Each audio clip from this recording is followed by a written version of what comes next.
How you doing, man? Cold out here on this river this morning. To me, cold to me.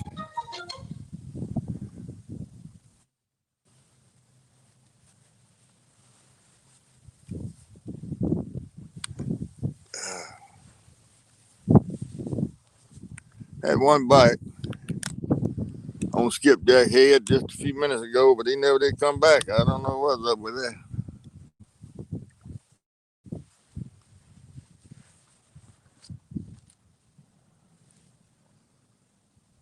The signal kind of in and out too.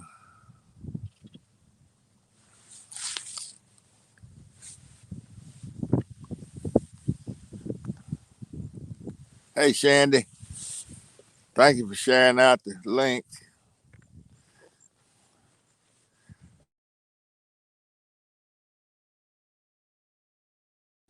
Shandy,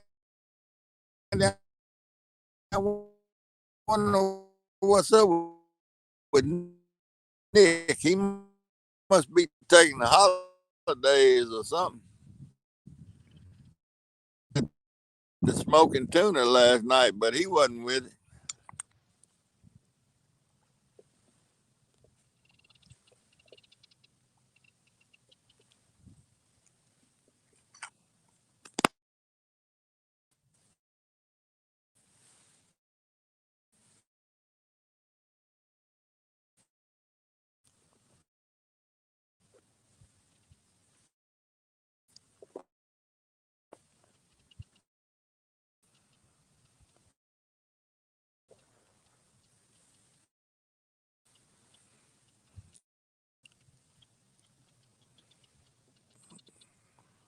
And he took most of the last one of them.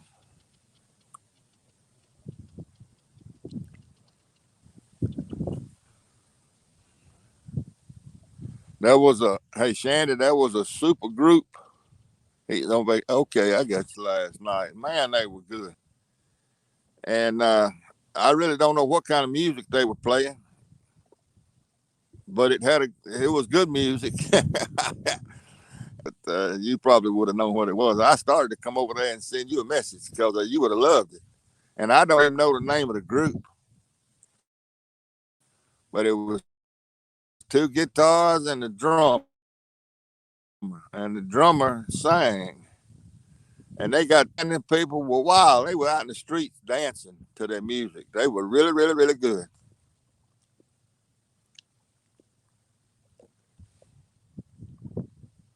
Yeah, he was sick last week. Yeah, last month.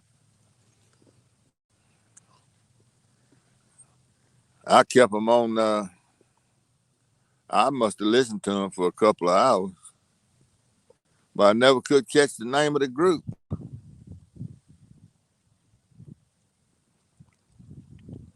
But they were good. Now I'm telling you.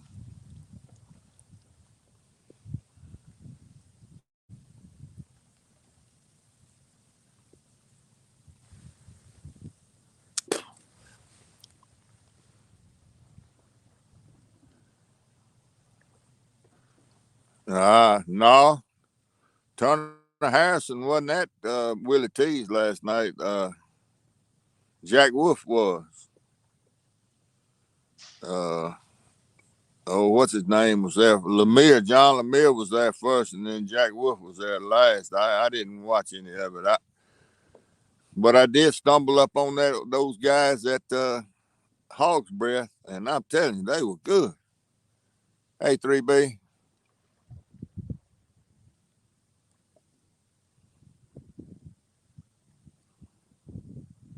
I don't care nothing for Turner Harrison's music, John Lemire's music, or Jack Wolf. I don't care nothing any of that stuff. I sure don't like that island music that Harrison played.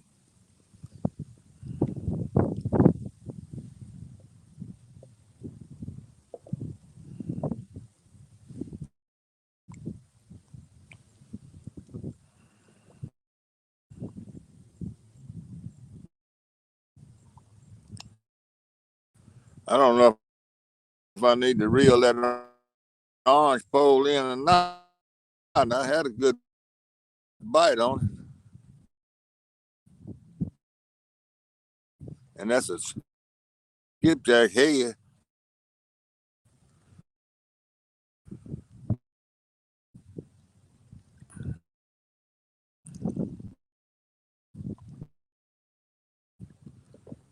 As far as I can tell, he ain't been back.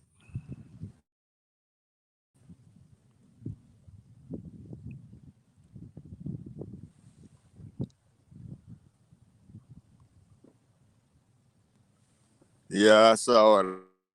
I came in there and gave it a thumbs up and hung around a few minutes.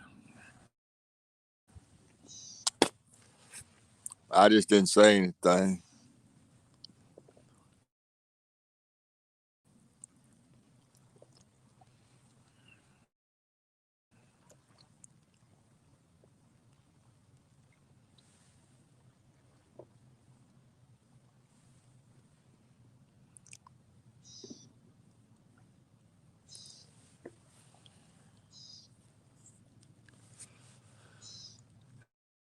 A lot of logs and stuff in the water poles that drops off about 2 or 3 feet.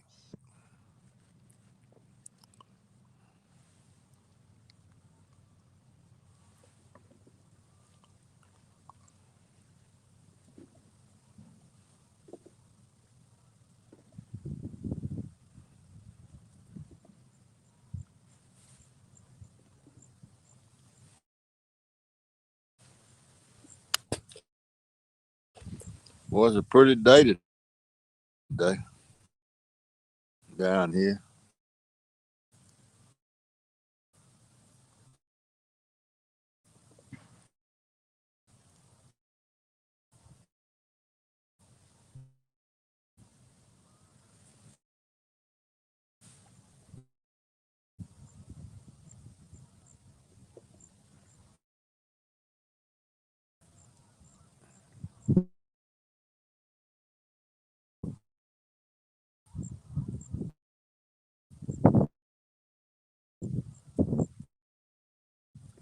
Boy, something got the geese upset over there across the river.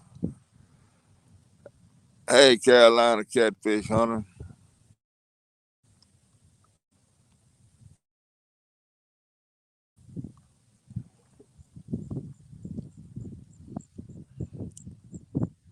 Oh, this is the Mississippi River,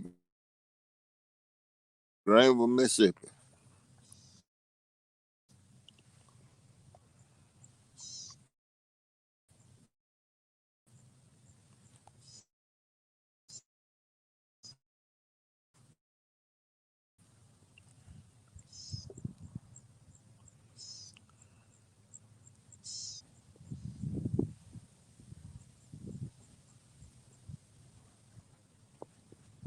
What time? 13.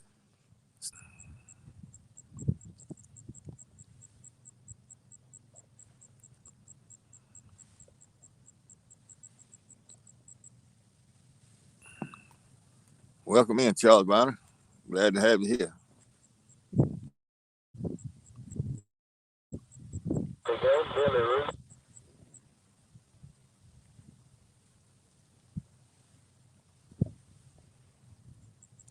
Had one bite, catfish hunter, just one. I started fishing at 12 minutes after 10, and that head got a pretty good bite. That's all I'll say. It wasn't no strike. It was a bite right before I went live while I was trying to get set up, but he hadn't come back.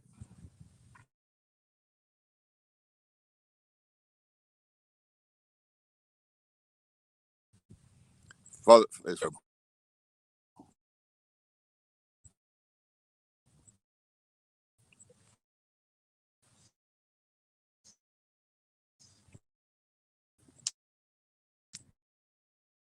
I'm to the point where I just like to see a bite.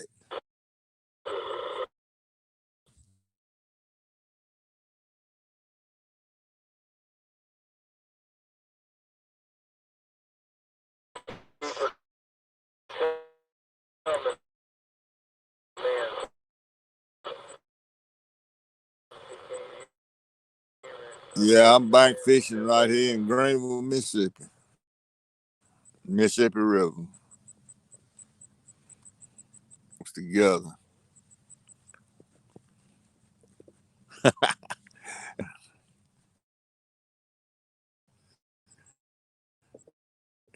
Congratulations on still being alive, Mike.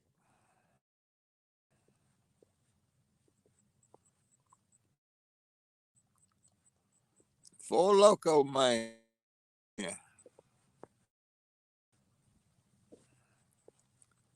We're gonna pick on you.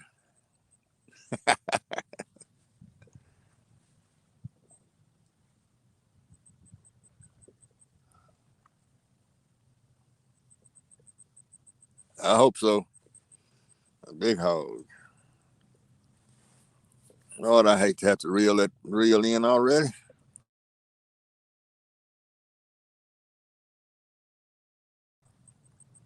But he sure, I don't believe he could have got that head part. Hell, he might have.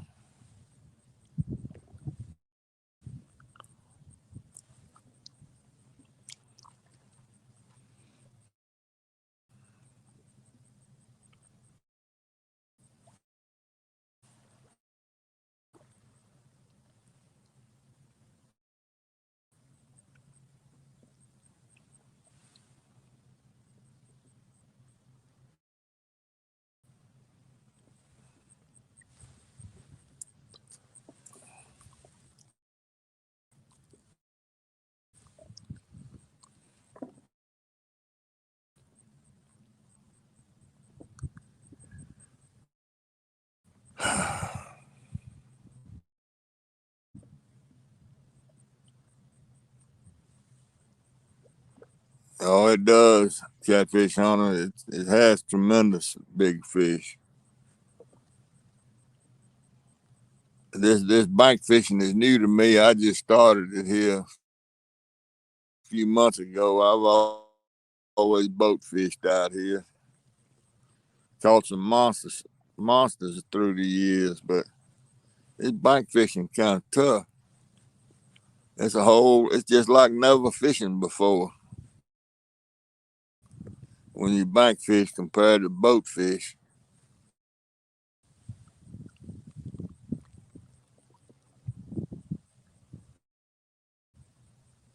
Okay,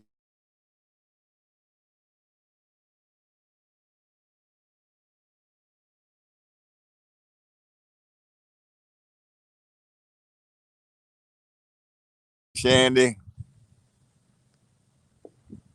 All right. Thank you for stopping by.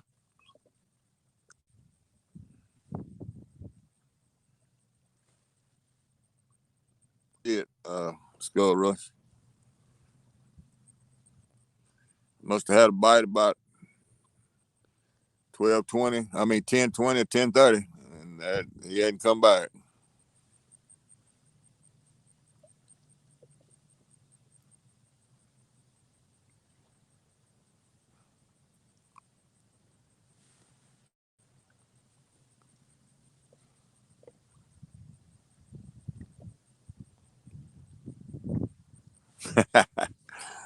Oh, the bank's all right. It's just the way it is.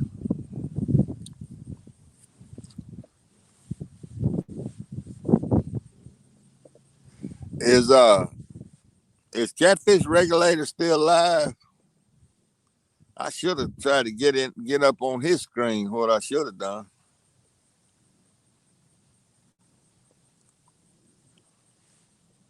No need of being two lives going on at the same time when we could be fishing on the same screen.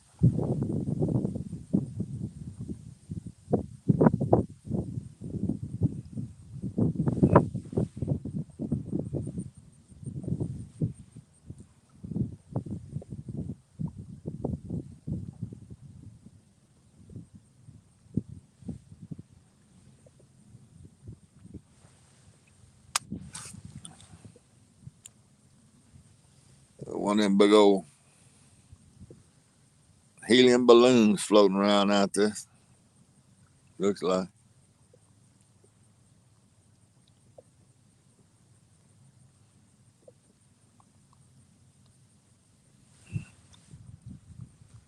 Davenport, okay. Oh Lord, okay. I can see it from my front. There you go. Well, that's beautiful. That's great.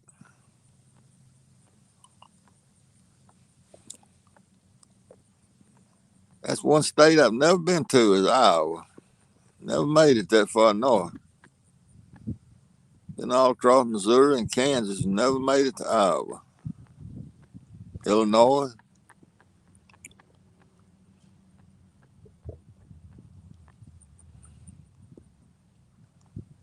never quite made it to that tier of states. Nebraska, Iowa, North and South Dakota.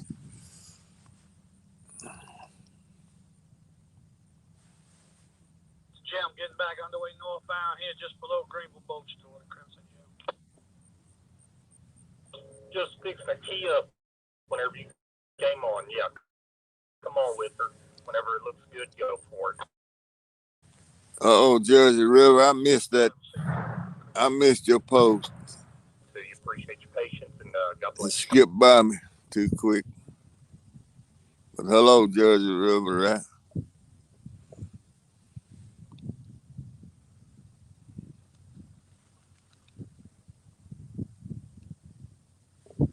I missed it. It skipped by too quick.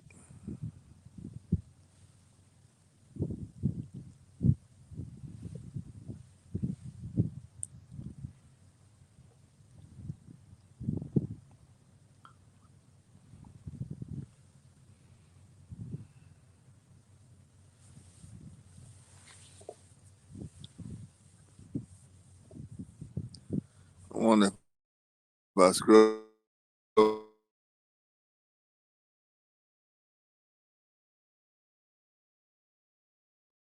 back up what happened, I probably lose my.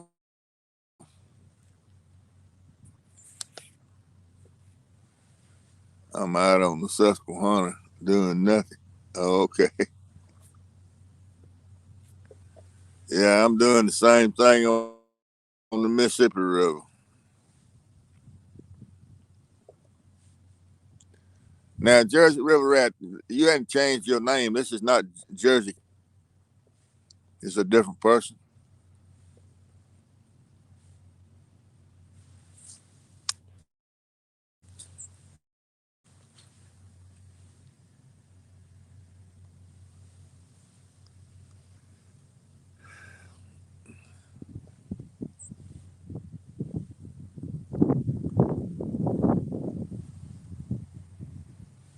Got a big southbound coming by.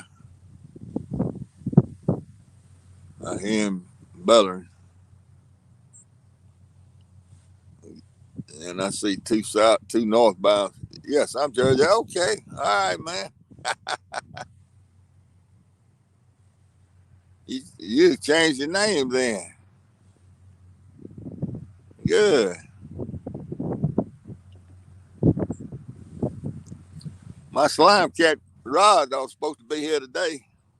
It's in town at the UPS, but I hope I hope it's at home when I get back today.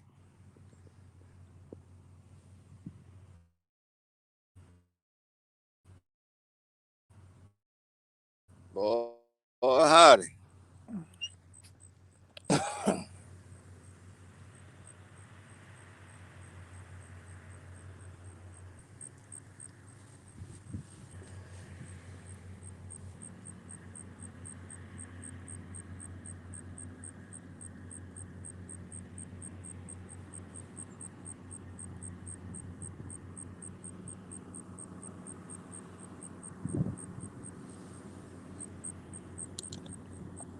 Damn, you don't see many little boats that tall.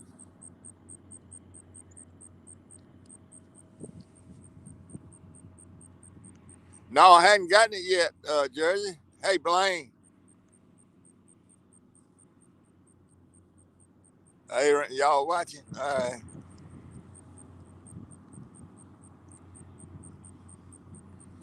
The wind, I'm gonna tell y'all a little something. The wind is blowing real bad here at times this morning, and that I've been listening to that guy right there coming down river, and they pulling out of his way because that wind catches all that load up there, and he has trouble controlling it.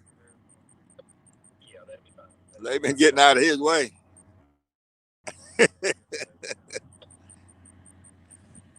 He's got the right of way. Hey, Aaron.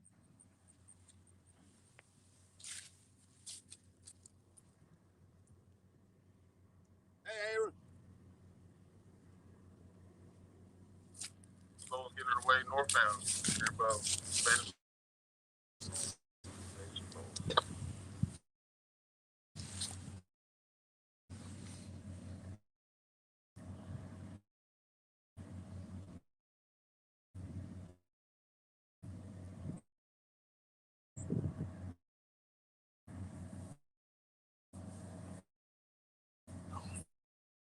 Yeah, it's out of north here too.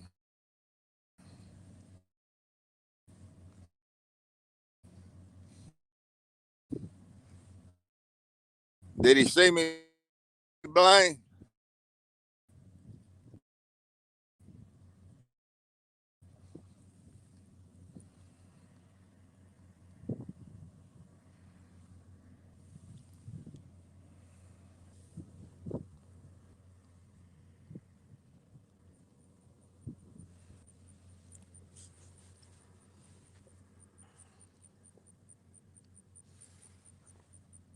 All right, I gotta move this. I gotta check this pole. I'll be right back.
Hello, Mark Green. Thank you for stopping in.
Okay, Mark. I'm using skipjack for bait. That's freshwater herring. I've got on these two rods. I got Piscifun 60 reels with 25-pound line.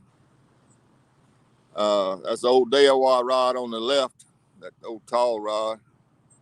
Rod on the left is a ugly stick tiger, 7.5 foot. Uh,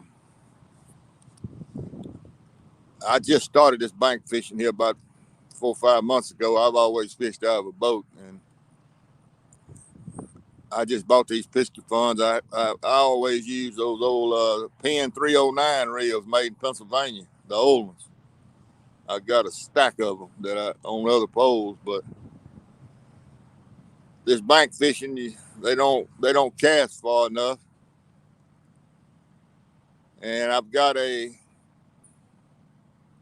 12-foot slime cat rod that's supposed to be delivered today. A brand new rod that I just bought, and I don't know what I'm gonna put on it. I don't know if I'm gonna try it with a 309 or not. I don't know.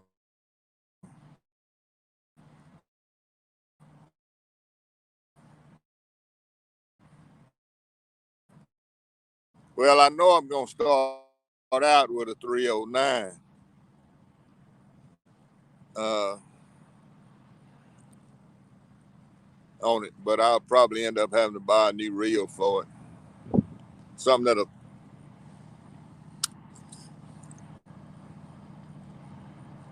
Hey, Rez,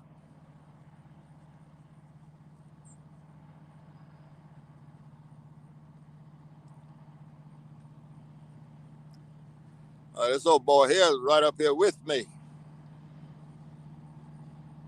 He was pulled over, waiting for that last boat to come down.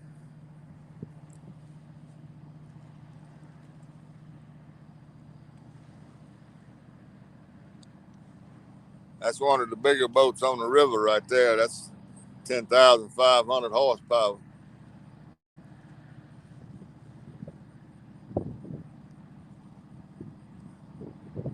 Archie Daniel McMillan, ADM, the Crimson Gem.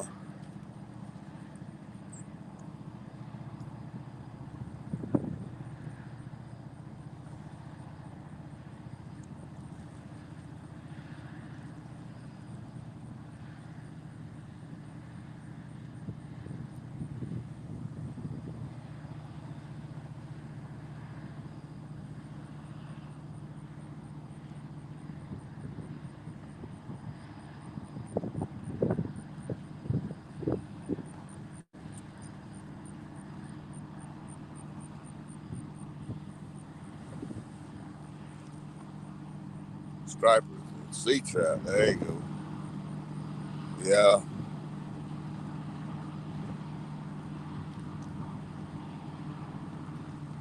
yeah. I've been looking at the Shimano reels, but you're using all spin casters, huh? I want the casting reels. I don't want a spinning reel.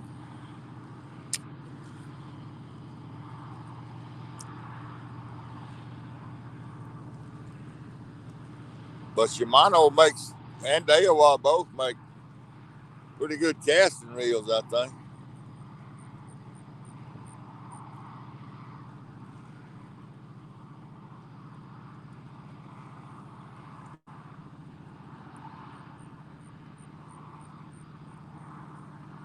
That old boy throwing up some rollers.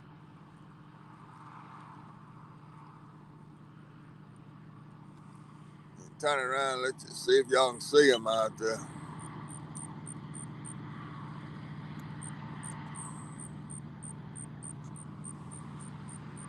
I don't know if y'all can see him or not.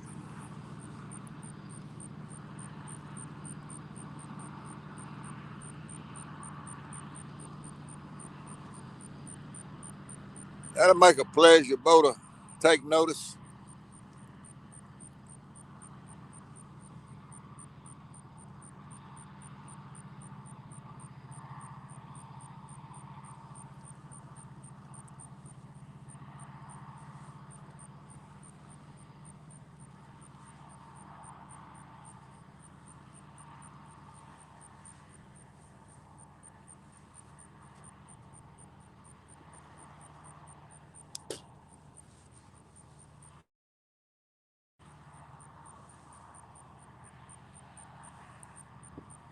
Hey, Buck,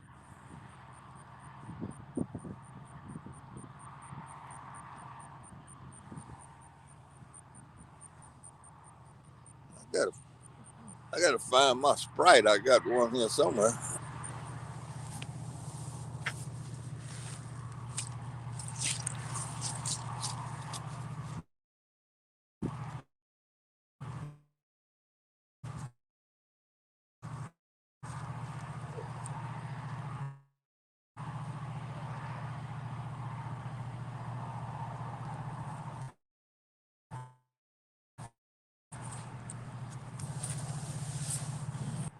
Thank you, man.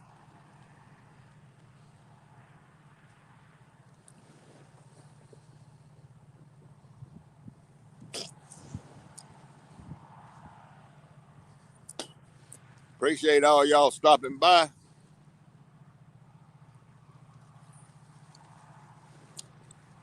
This is the Mississippi River at Greenville, Mississippi.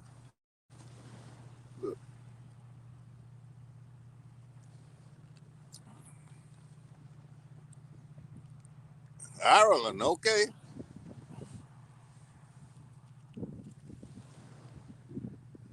Yeah, you know, we have this catfish community has a world of people from England.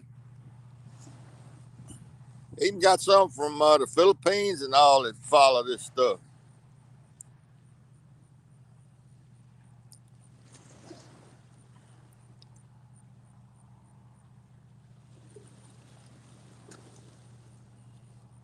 They mostly carp fishermen, though.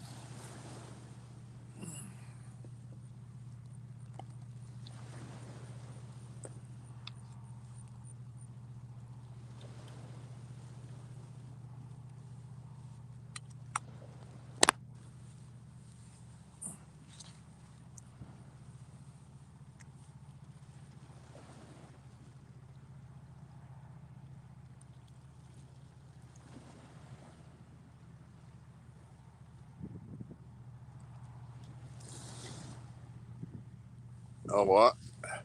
Oh, I don't know. I didn't even count them.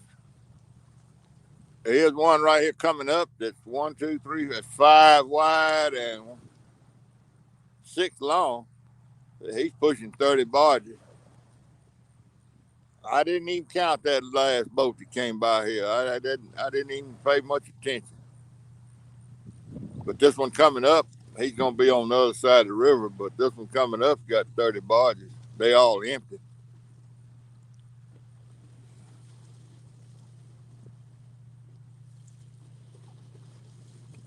5 long. Yeah, well, y'all have to deal with all. They have to deal with all those locks up there. See, the river's wide open down here. There's no locks on it. I guess the first lock is somewhere south of St. Louis.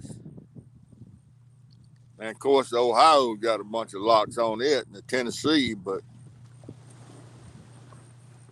I know from Cairo, Illinois, all the way down to the New Orleans, there's not any locks on the Mississippi.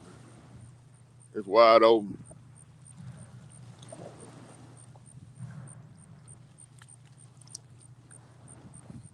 We had one last week while I was live streaming. Let's see, what was that boat? It was 8 wide.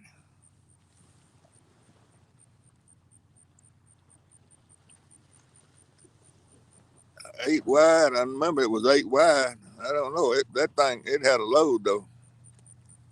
It was 40 something barges on it.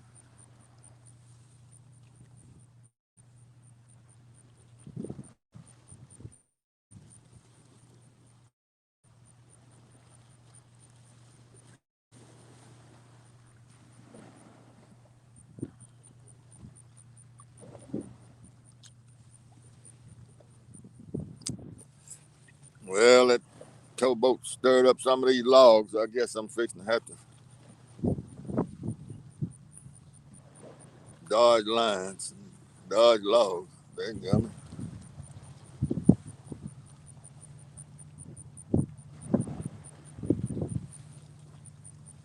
Yeah, I don't know if you can see that one across the river over there, Charles, but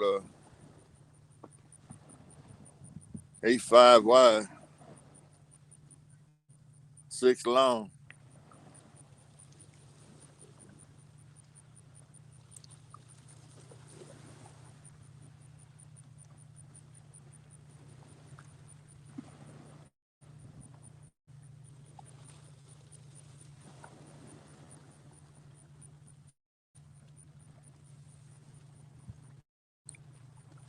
Hey, Emmy, how's your thumb? How's her thumb, Blaine?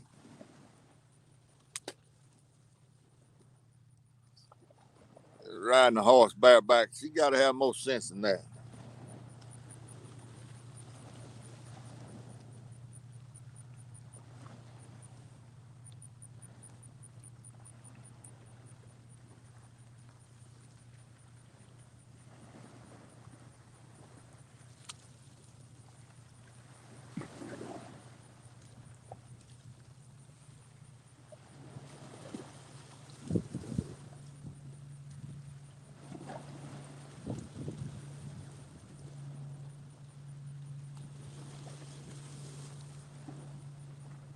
Ramsey jam to the belly roof. Shows me getting up out of darkly for you at the top end. You mind if I take a stab at it there and work with me a little bit? Or you want me to hold down here and look green? Just keep an eye on me. I appreciate it. Got it in a brace. Lord have mercy.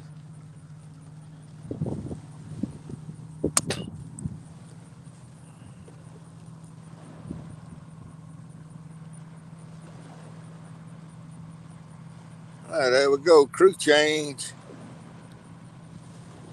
Going out to meet somebody, some towboat. Change out the crew.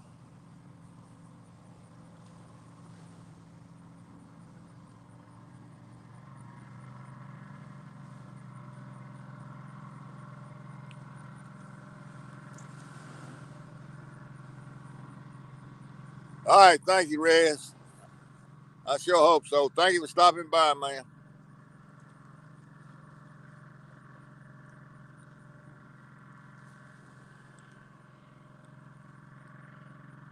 Okay, Blaine. Love y'all. See you this weekend. Merry Christmas.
Towboat's rocking along today.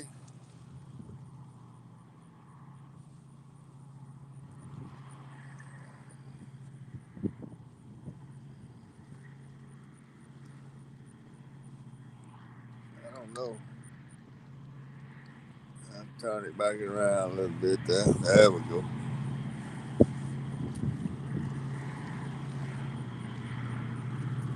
I forgot I got the towboat watching and wasn't didn't have them on the pole.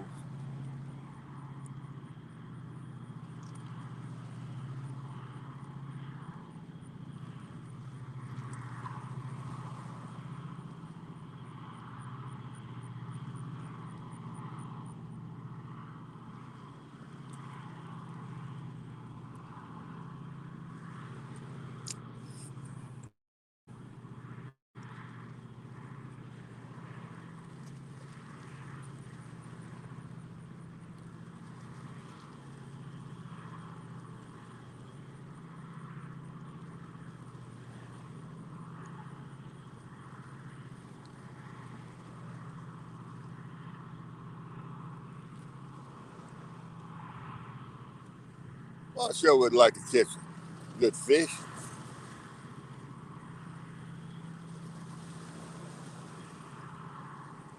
I put in a lot of hours not to caught anything. It ain't got to be a 100 pounder. I just like to catch a good fish.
Hey, Annette.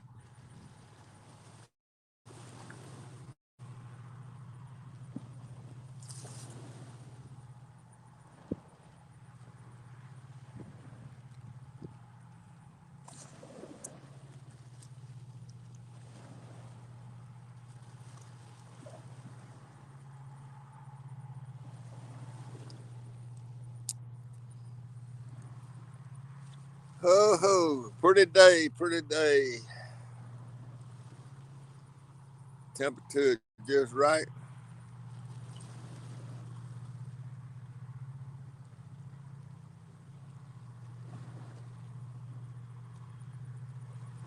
Charles, do you go in Shandy's on Shandy's channel?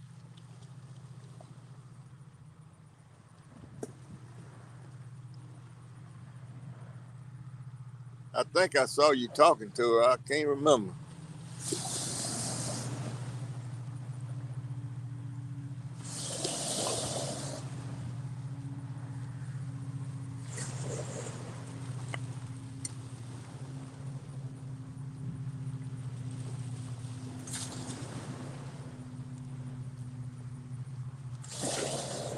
Yeah, okay. Well, I go in there too. I just don't chat much in there. Well, I don't know many of those guys.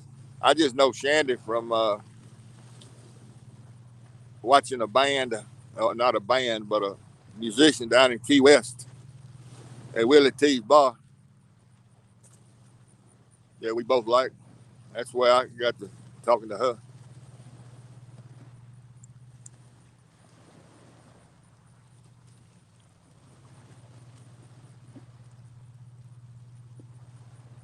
Shandy doesn't live that killing far from me, really. She lives about,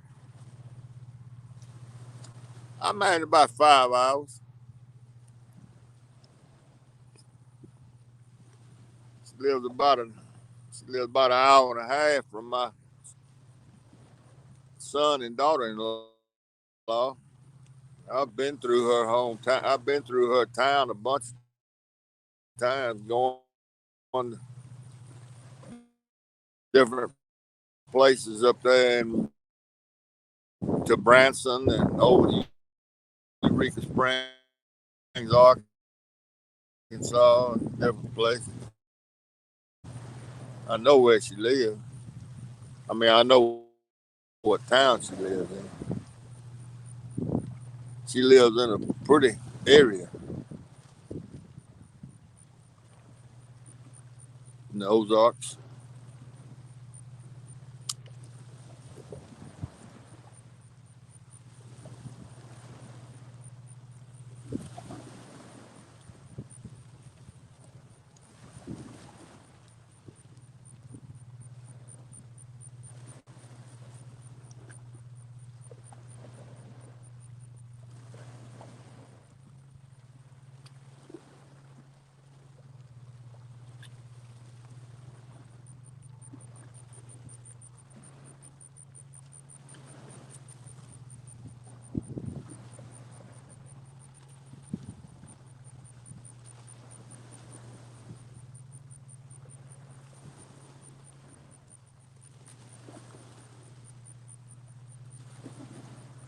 Yeah, they got a YouTube channel,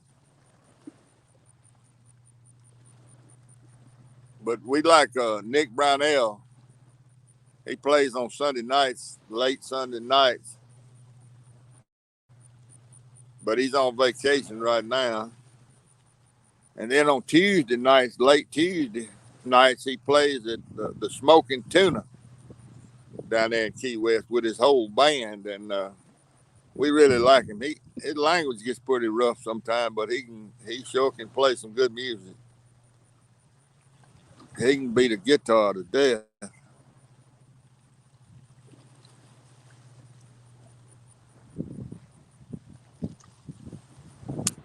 He plays a lot of Johnny Cash, a lot of Waylon Jennings, uh, Dwight Yoakam.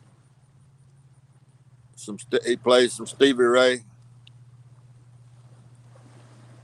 Roy Orbison,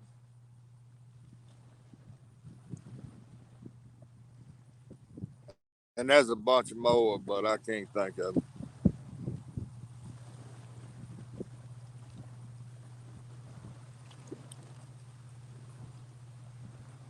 I sent him a message on Facebook asking if he ever played any.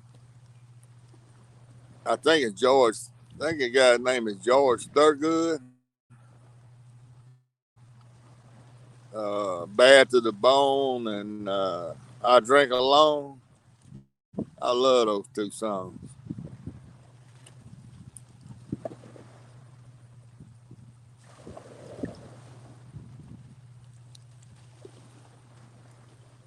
But he never has played them.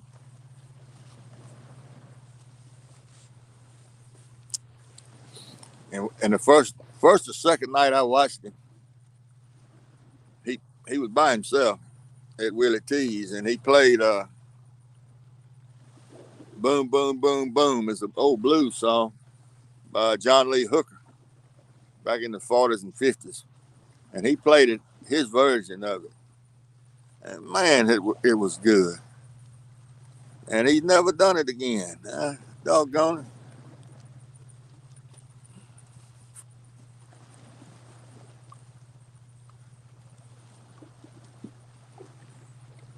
Yeah.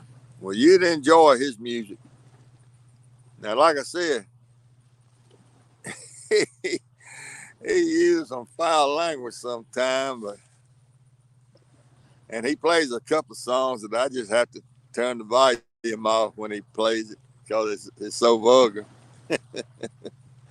It even makes my ears turn red, and that's saying something. But I don't like to listen to that kind of mess.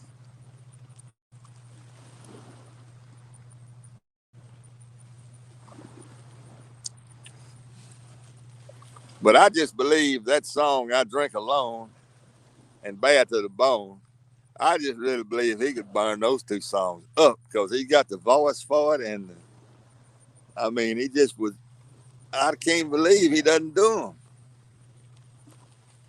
because they fit him perfectly.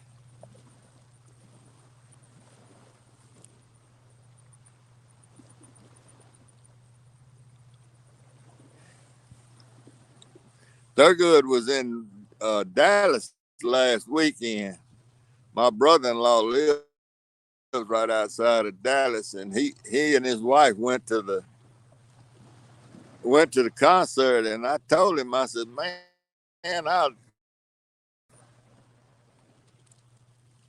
said, I want you to stand up and clap when he does "I Drink Alone." And Craig sent me the whole video of him playing that song on stage. The whole video. It's really good. I'll save that video.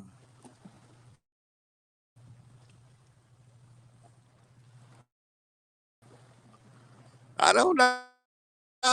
I don't know, Buck. I don't know.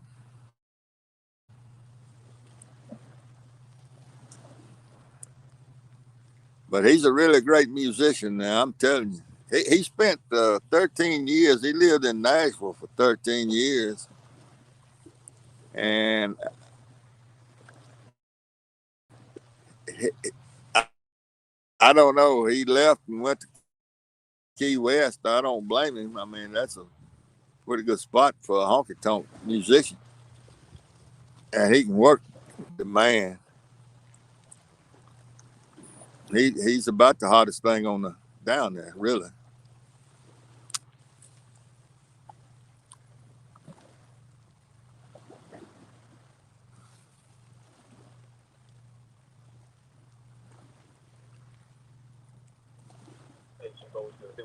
I bought that here for my next. I saw it.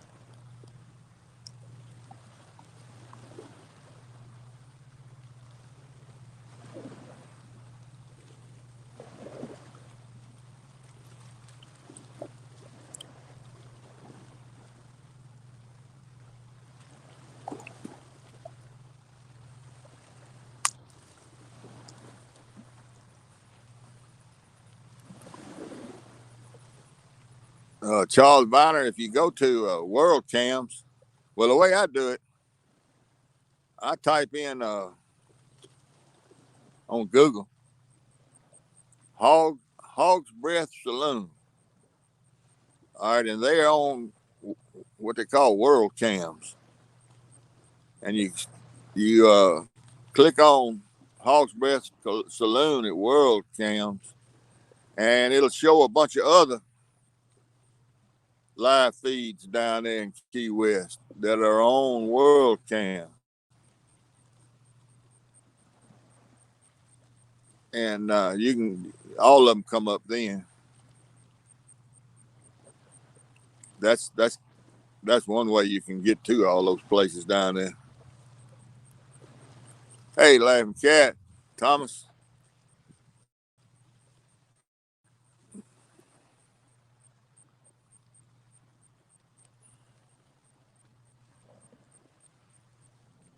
But at Hog's Breath last night, they had a band that I had never heard down there before, and they were super.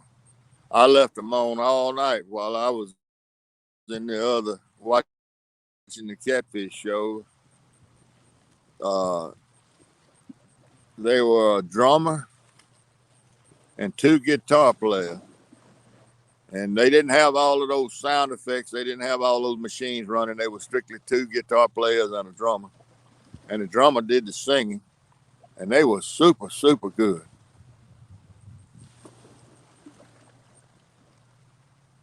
Zydeco Playboys. Yeah, there you go. Yeah, I've seen the Zydeco Playboys before.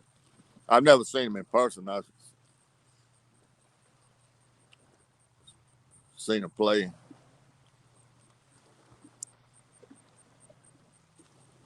I like Zydeco music. No, Thomas, it's had one bite, one pretty good wham, wham, wham, but he didn't hang up on a skip head on this right pole about 10, 15 minutes after I threw out. And that hadn't anything else happened. I don't know. I don't know what's going on.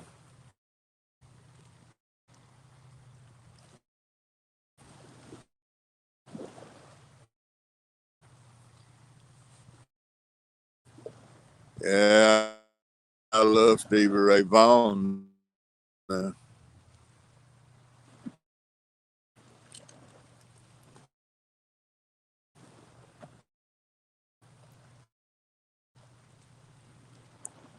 Yeah, Ray Vaughan he could hurt a guitar. Lord have mercy. Skinner too. I even like the group now.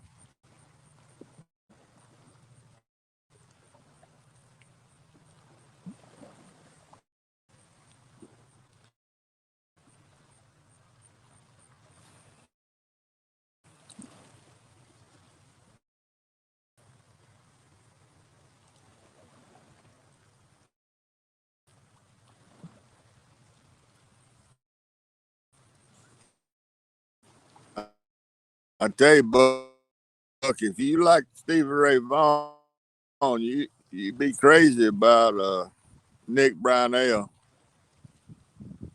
He songs and yeah, Zydeco. Honky Tonks in New Orleans called Tropical Isle. They got 3 or 4 places down there. There's a Zydeco honky tonk. They always have a Zydeco band in there, and that's where I always end up when I'm down there.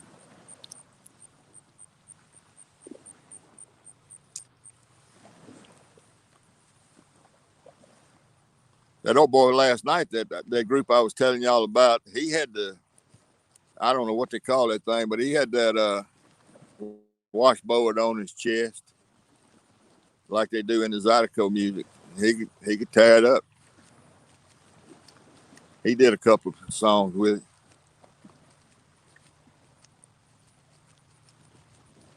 I call it a washboard. I don't know what the name of it is.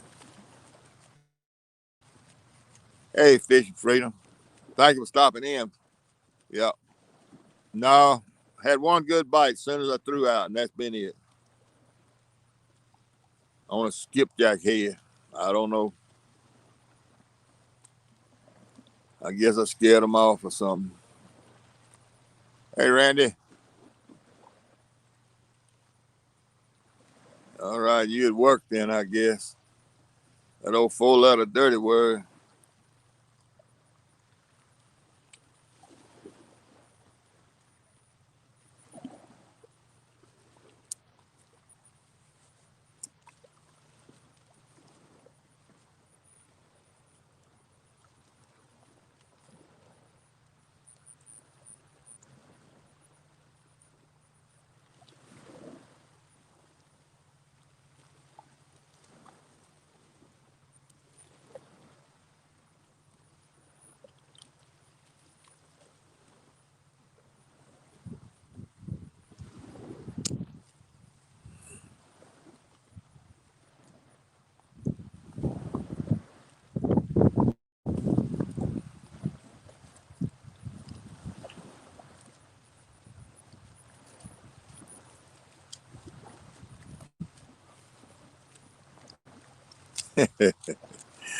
Four-letter dirty word.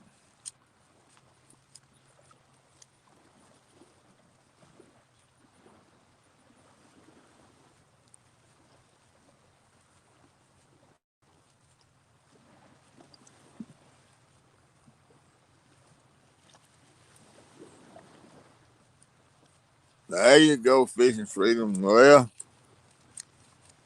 I could use some help looking at the rods because I'm getting cross-eyed.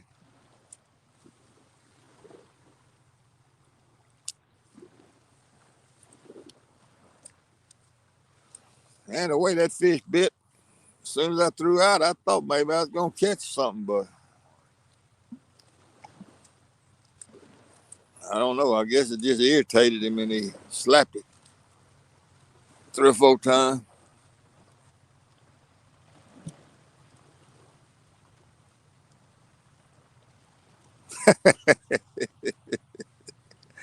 They gonna, they gonna pick you up from work, huh?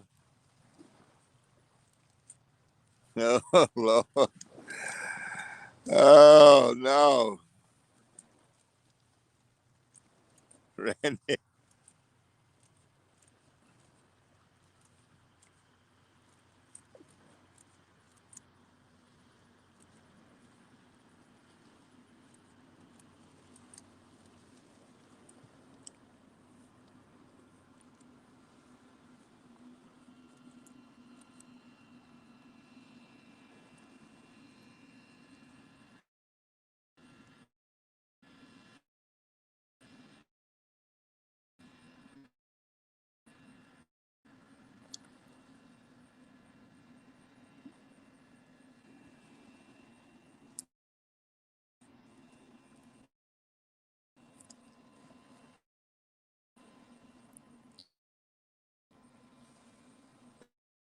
Hey, y'all, Jersey River rat is a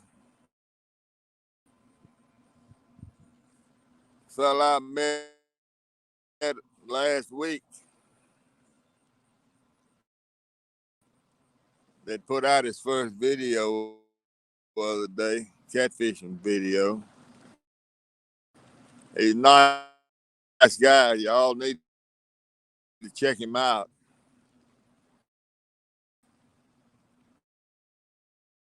Jersey River rat. It's a good name.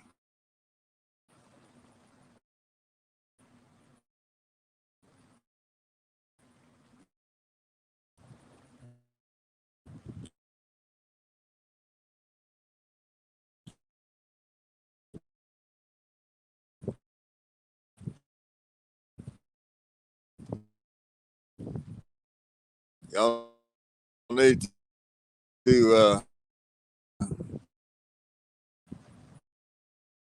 check his channel out. He gonna start.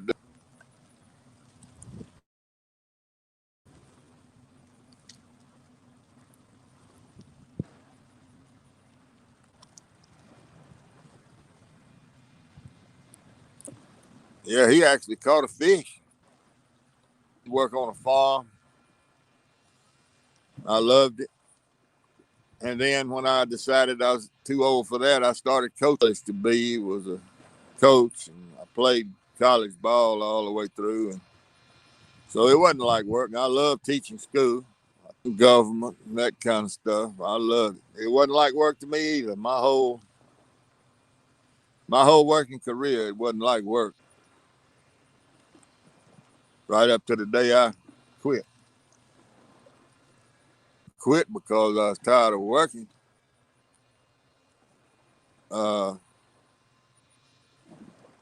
2014, I was diagnosed with colon cancer.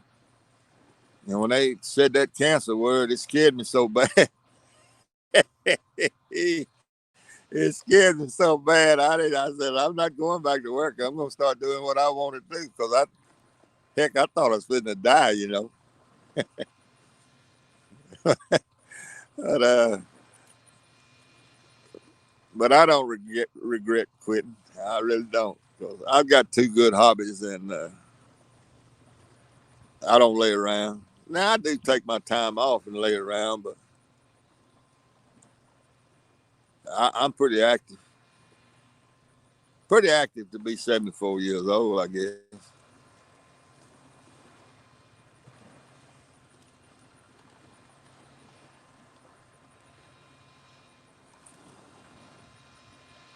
Yeah, it was a big one. Okay, Randy. See you later, man. Thank you for swinging by.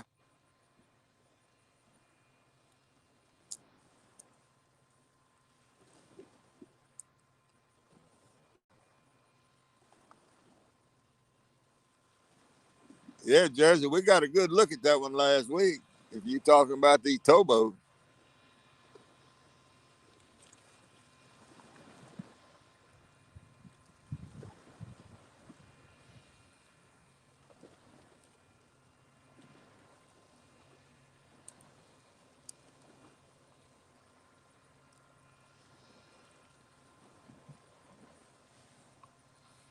3B, I wish I had the nerve to bring you up on this camera. But I'm scared if I get to messing with this thing,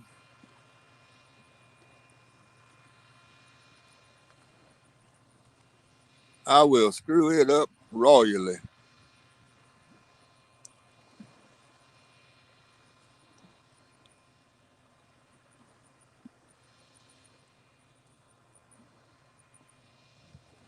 Jersey, tell 3B what the name of your channel is. You changed your name so many times, I can't keep up with it.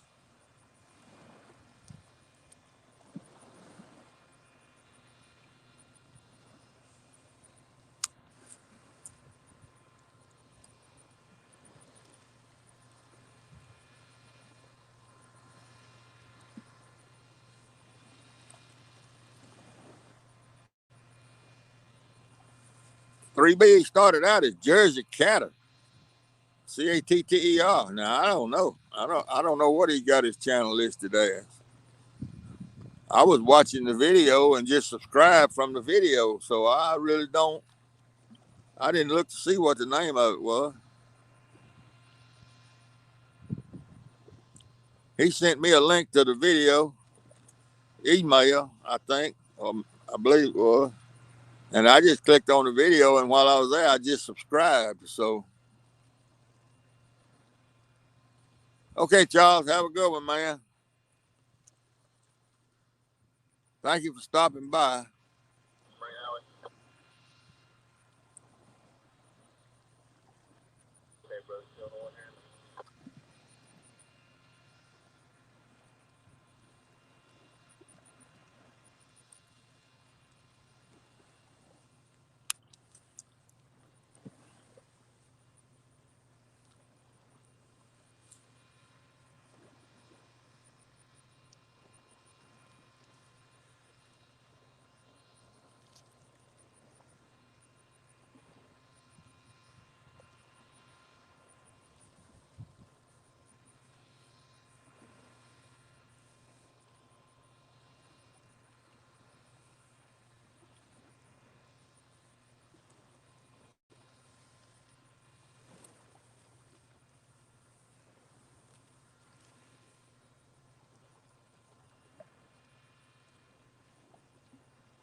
Come on, fish. Give me a break.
Yeah, the bill is very.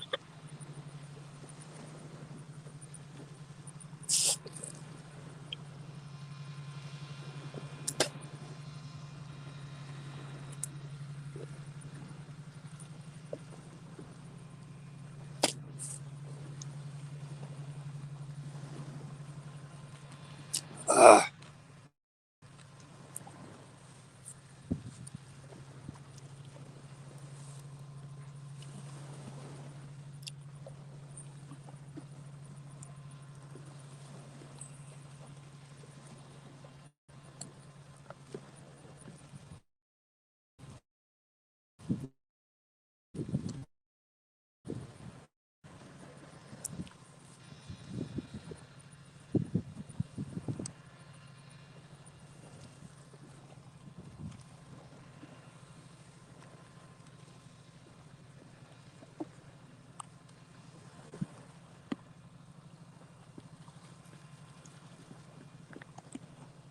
no, nothing lands. One bite right after I got here, and that's been it. I guess the fish must have scared itself and run off.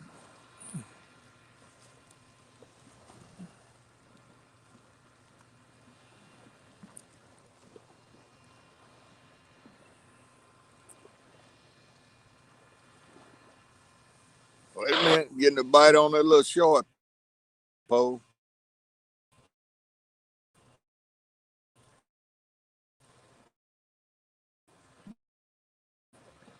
Ugh.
Shoot.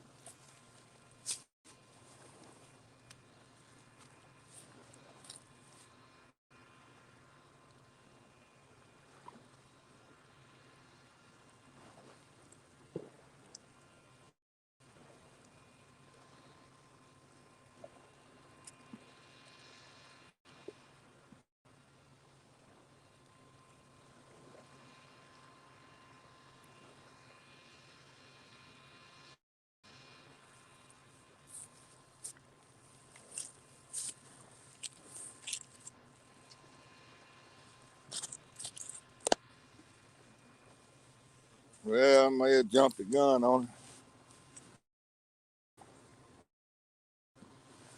I don't know.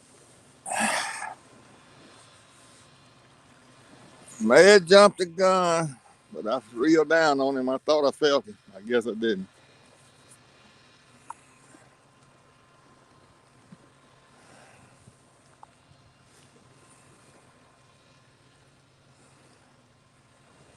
Well, Lance, you brought me a little luck anyway. At least I got a bite when you came in.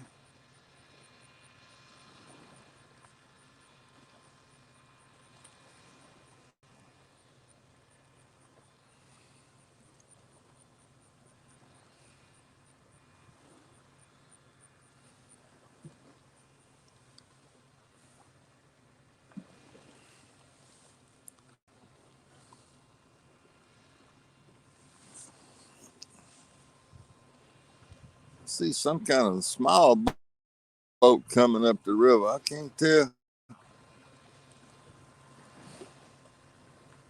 what it is. It might be a survey boat, I reckon.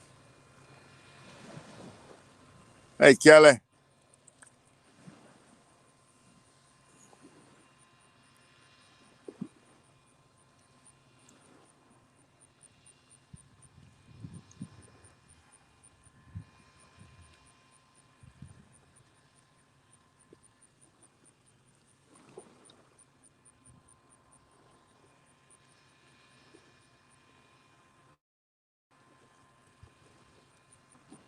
Enjoyed your show last night, Kelly.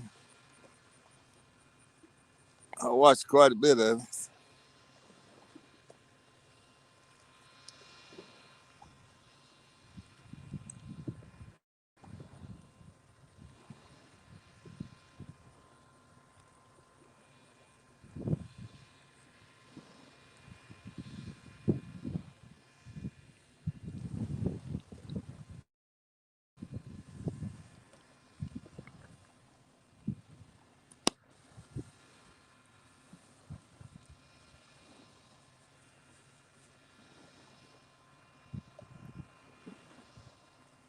You like them, huh? Yeah. I don't know if you remember, but I made a smart aleck remark right off the get go to Larry.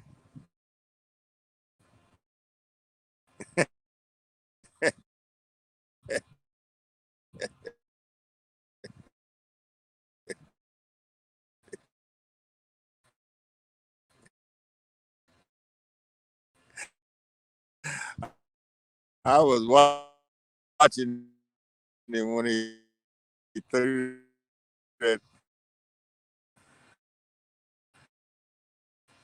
I was watching it live when he caught that barge. Okay, Lance, thank you.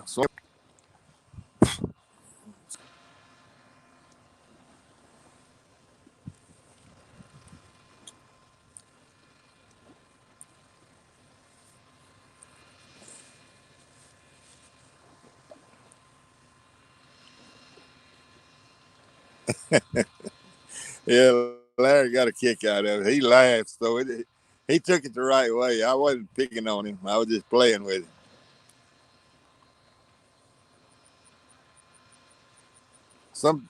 Sometimes when you type something, it don't come across the way you really intended it to. And after I hit enter, I thought to myself, I said, I sure hope he takes this the right way. I was just joking him, you know how you do.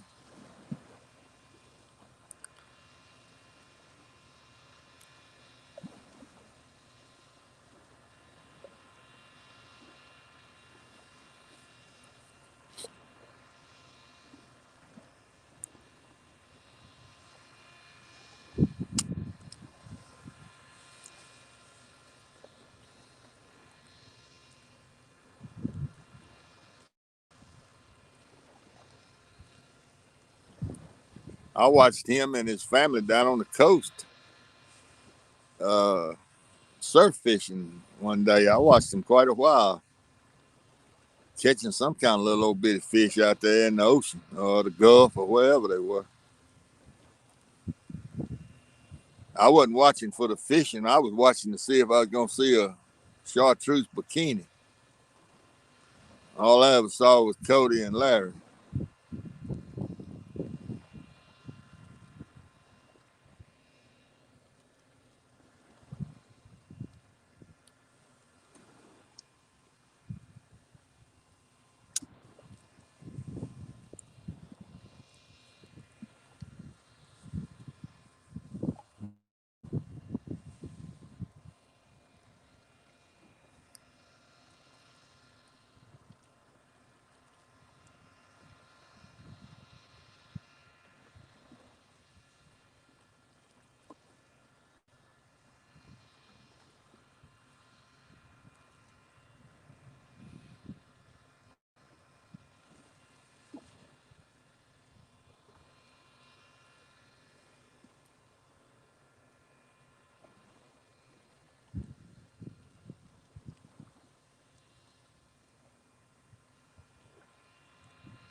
Come on, fish. Let me tighten that line up over there a little bit.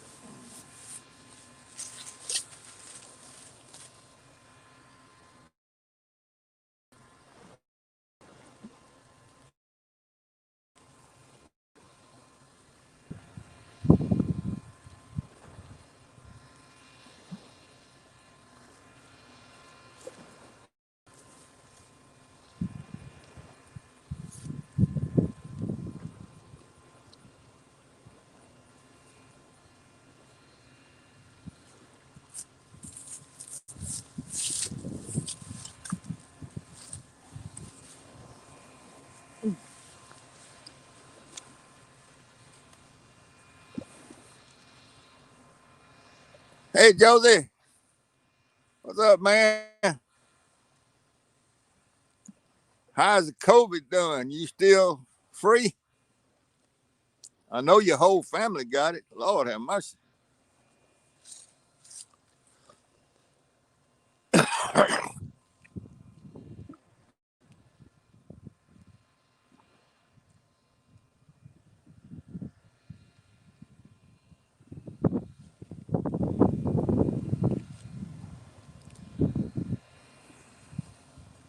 Lord, well, I wish y'all good luck with it. Tell you, we had some bad luck in the catfish community this week. Ah, man. I guess we all need to when we saying a prayer for Troy and Terry and you and all these other folks that are having problems. I reckon we need to say one and thank our lucky stars that so far we are okay.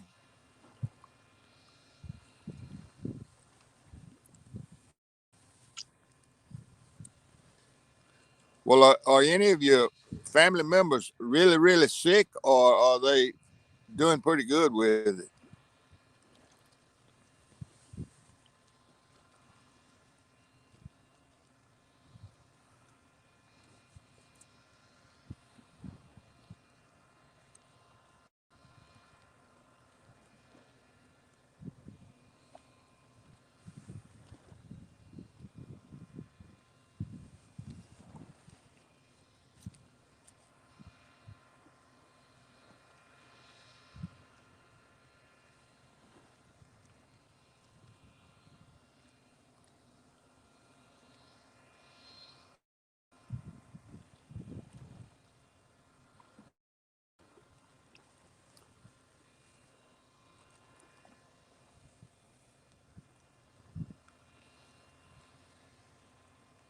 Oh my, she's vaccinated. Okay.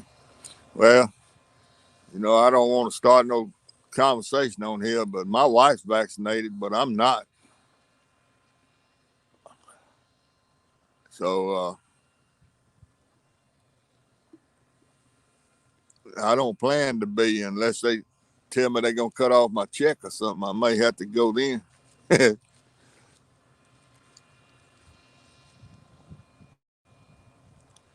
No, I never. I don't know. I'm. That's enough. That's all I'm gonna say about it.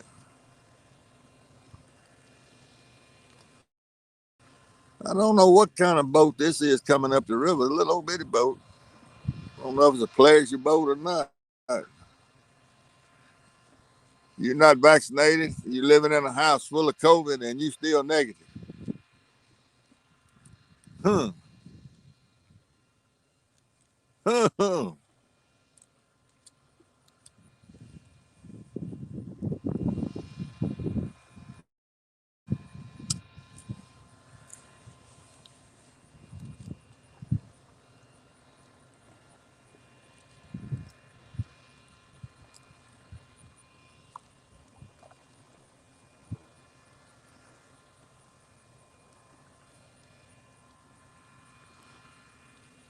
Yeah. Well,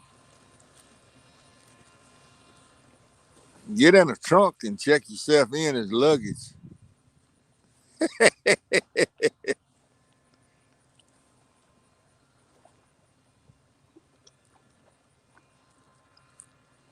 right in the bottom of the plane by yourself.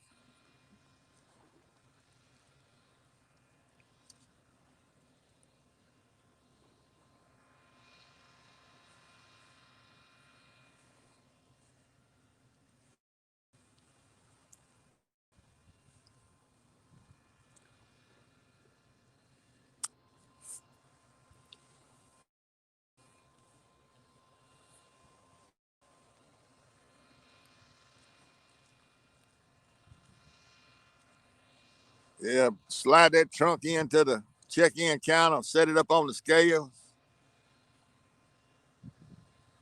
give them your ticket, and climb in the trunk and tell them to lock it, or either put your set of locks on the inside of the trunk.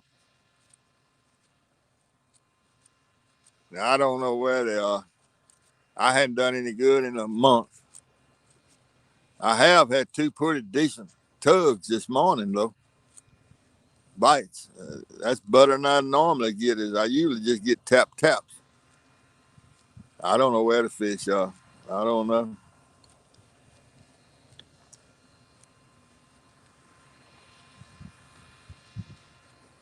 I'm at the top end of a 15-foot rise, about to level off. Logs, a lot of logs and stuff. I don't know if this camera's picking it up or not. And that white foam out there, that's always a signal of a big rise. The water is muddy. That don't matter. This water stays muddy. And I'm not getting any grass on my line. I'm not getting any sticks on my line. I'm outside of that current out there.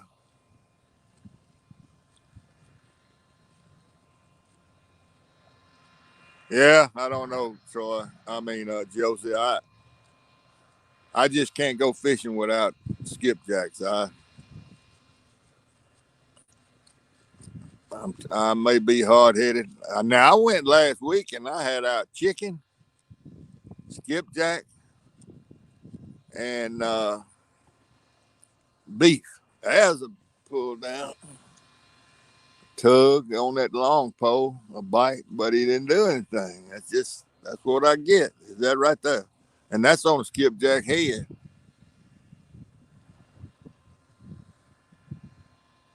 Sockeye. Well, I got a freezer full of crappie heads and never got a bite on it. I got a freezer full of nothing but sockeye heads.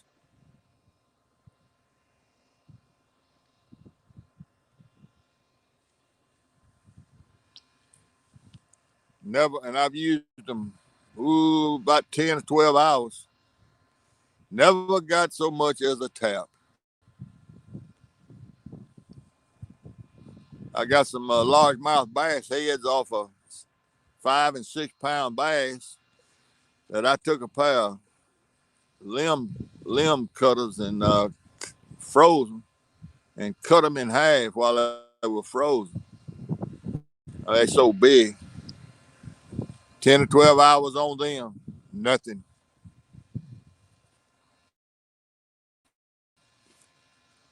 I got a package of deer heart, deer liver, and deer spleen. 10 or 12 hours on that, not a tap.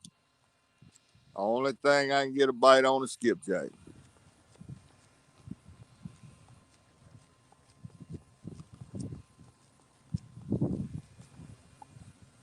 I thought sure that deer heart and that deer spleen and that deer liver, I thought sure that would work.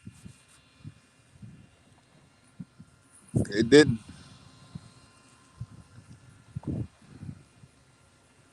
Yeah, I guess I could try gizzards.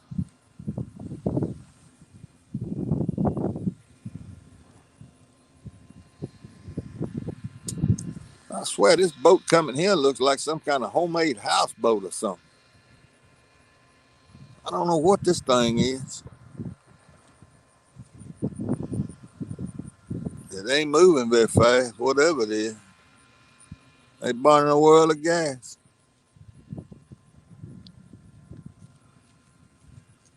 Yeah, I would too if I didn't know what it was, Josie.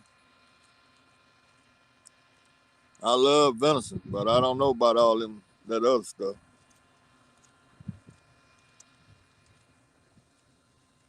Hell, I eat coon, deer. I eat all of it, but now I don't do them hearts and all that. I don't know. I like chicken liver.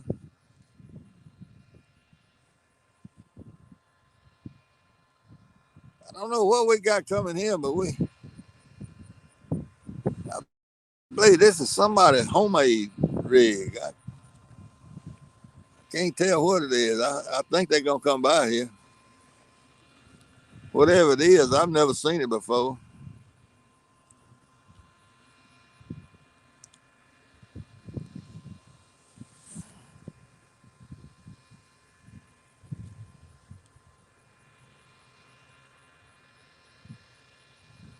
I believe he's back on that tall pole. I believe they pulling a boat or something. I can't tell.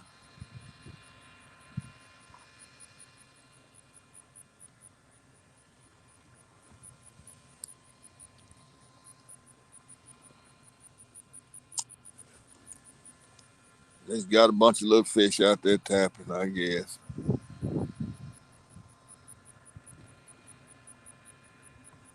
Yeah, I can't eat beef liver now, but I can eat chicken liver. And gizzards wear my jaw out. So I mean, I eat them, but they wear my jaw out. I get tired eating them.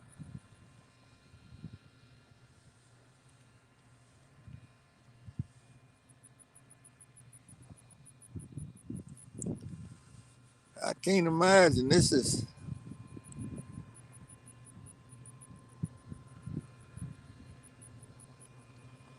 I believe it's a some kind of a boat pulling a boat. Yeah, they can't doctor that beef liver up enough for me to eat.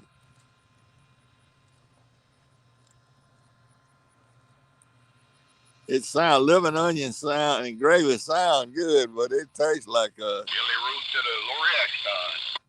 it tastes like crap, man. I can't eat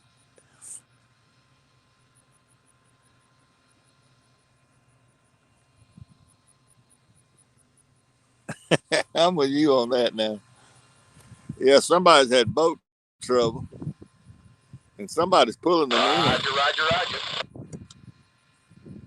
Somebody's pulling them up the river.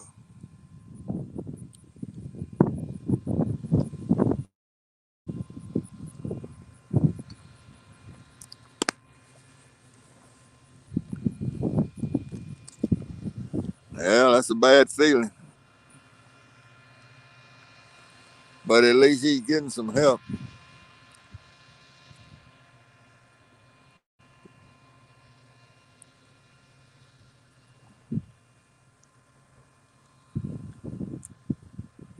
It's a pontoon boat with a cab built on it. That's what that is. And then they pulling a boat behind it.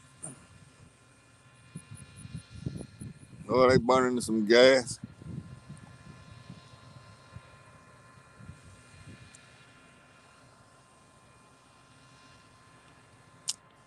T-Bone's getting her way northbound here. Look at that.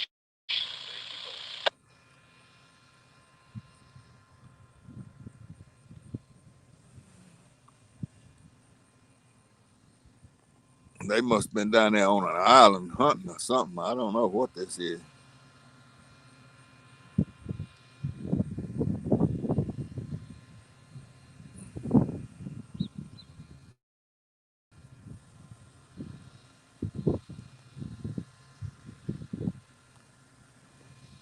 That guy in that boat on that tow line, that's a bad feeling and a good feeling.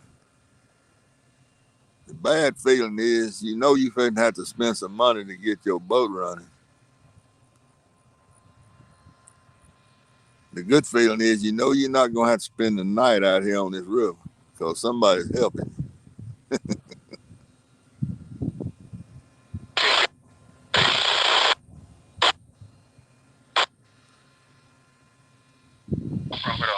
Chili Room. You have a section down there. You may be hearing this marine radio, Josie. I got a marine radio hanging right here by the camera.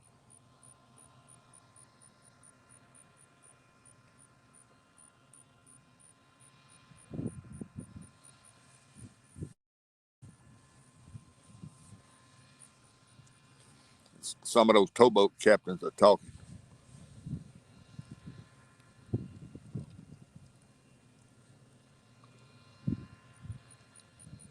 Uh-oh. He done run into trouble right there. He ain't making no headway. Can y'all see him out there? Yeah. He done hit that fast current. He can't. Yeah, he's making a little headway.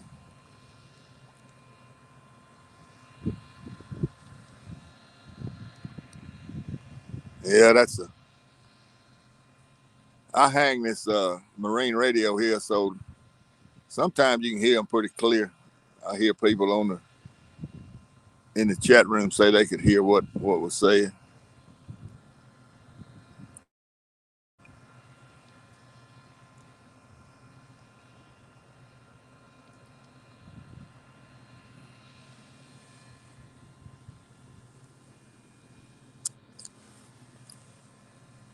Boy, he barely is moving.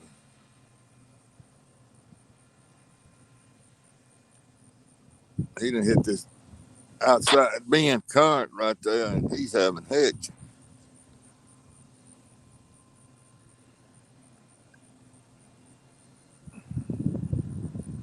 He barely can move.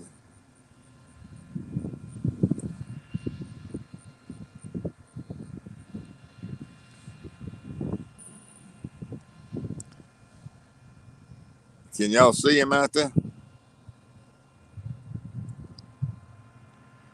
That fella needs to get out of that boat and get on that pontoon.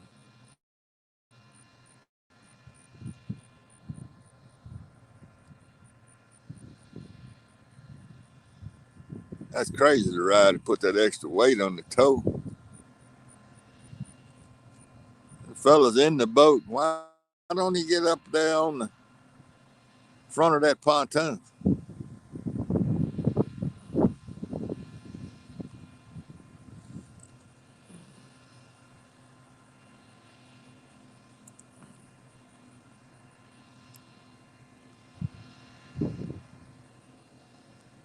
I ain't seen that rig before. That's somebody hunting down there on the island, I guarantee you. And the motor, that boat wouldn't crank this morning.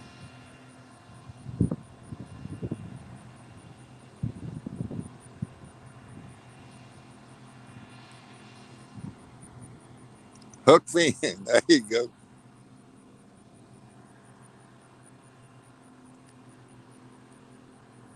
That's a nice setup to go down there and fish. I mean, hunt if you're on an island or something. But Lord have mercy, it's tough when your motor won't crank.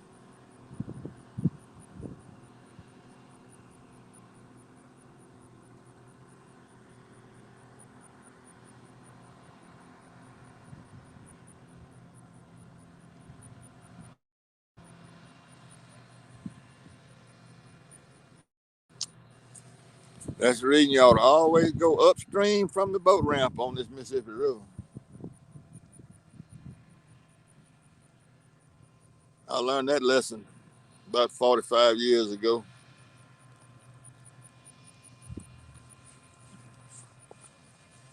I don't care if I have to drive 20 more miles. I'm going upstream when I leave, unless it's two boats. Now, if it's two boats, I might go down. But if I'm by myself, I'm going up river from the boat ramp.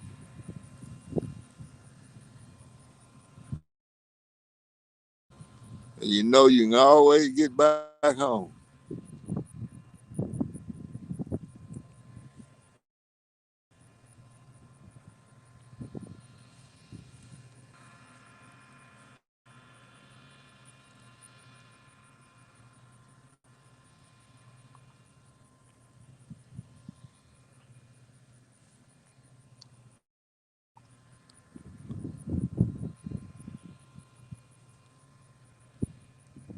I hear southbound Bellering. I guess he's southbound. Sound like he's getting closer.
Yeah, I'm all for that. Fishy, fishy, fishy. Okay. Well, I don't understand these fish. You know, I generally speaking, when if it's a little fish, they'll just get there and tap and tap and tap, tap, tap, tap, tap. Just tap, tap, tap till they get all the bait. And then, but these fish here, the way they've been doing the last month or two, they'll come by and tap, pull, pull, pull, and then the heck you don't hear nothing from them for you don't hear nothing else. I don't know. It's kind of strange the way the fish are acting.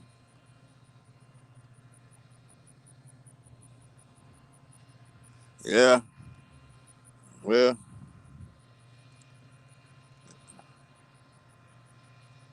I guess I could try that. Do you have to go pee on the camera, or can you get out of the sight of the camera? You, which one works the best?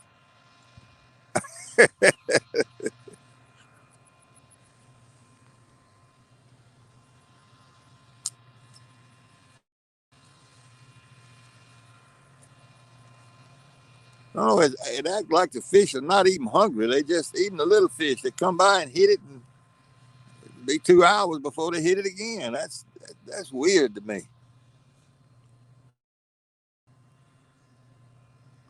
And I said it last week on the live when I was fishing down south of here. I really believe out of sight, out of sight. Uh, I really believe this river is so full of corn and soybeans right now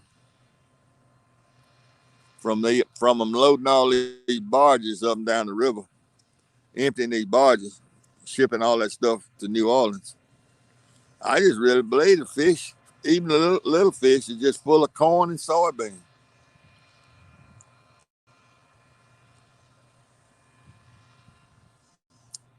and probably some rice and wheat too. Maybe I don't know. I know they hauling tons and tons and tons and tons and tons of corn and soybeans.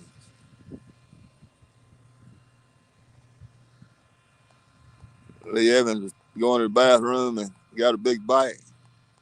Oh, it's happened to me before, just not live.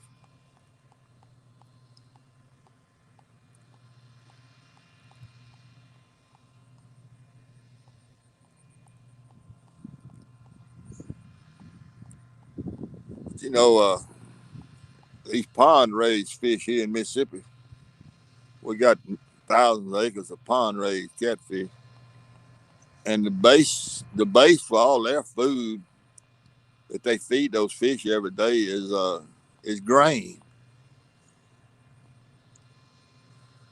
And I can't help but believe that these. Southbound here, Warfield Point. Delivery. I can't help but believe that these fish in this river are not just cramming themselves full of corn and soybeans.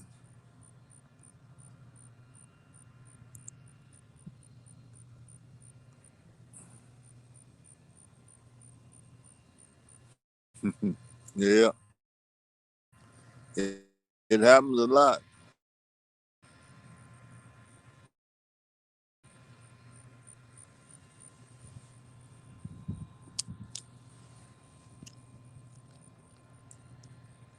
Some pretty barges.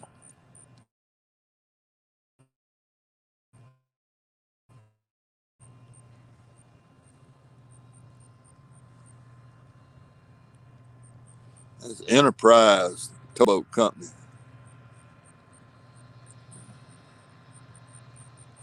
That's unusual. They own the barges and the towboat.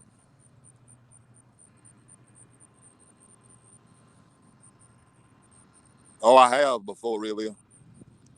I have, and they'll be plumb full of corn, soybeans, T-bones, pork chop bones.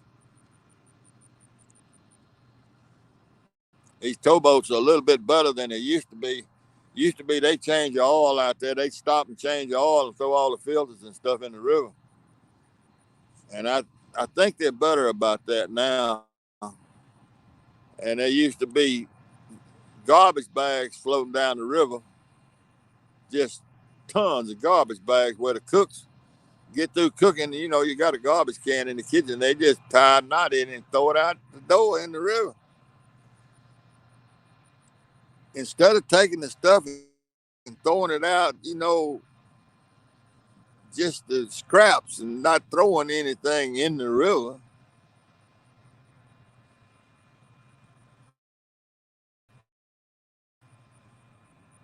But they gotten better about that now.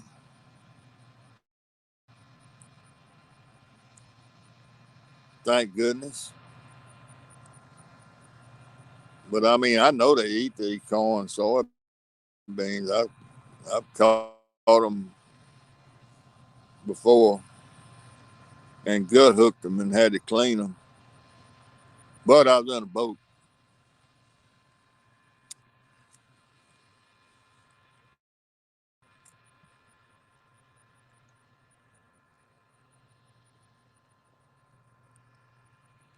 Now, for catfish, you'll eat a whole pork chop bone for what little meat's on it, and a whole T-bone for what little meat's on it. I don't see why you can't use pork and beef and throw out there and catch a fish.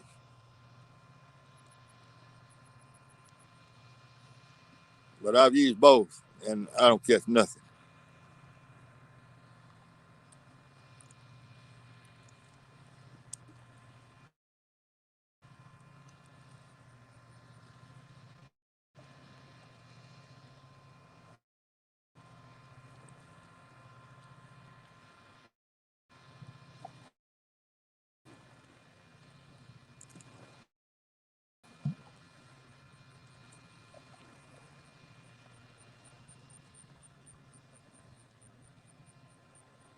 Now, catfish's gut dissolves the chicken bone so quick. I don't think I've ever found a piece of chicken in one of them's stomach. But you can get tap, tap, taps on tap till the chicken gone.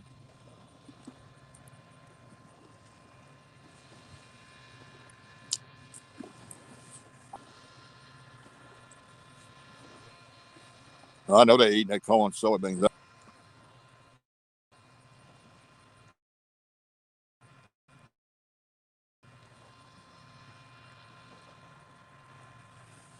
And there's a lot of spillage when they load those barges. That's kind of one reason I came where I came today, because the nearest elevators to here about, I think at 12 miles. There's two of them up there, but they on the Arkansas side of the river. Well, that don't mean much. That stuff can float all the way across.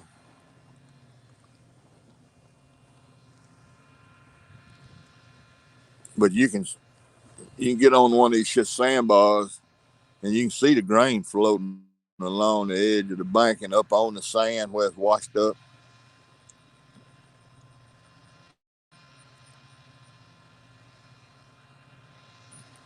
So the river's full of it.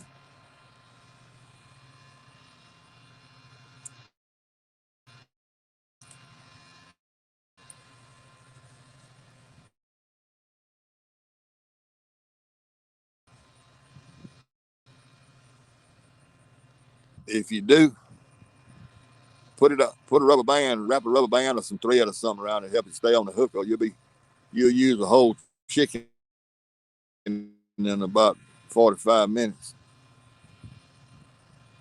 I use a rubber band. I ought to buy some of that bait string, but I never have because I don't figure I'm going to use it again.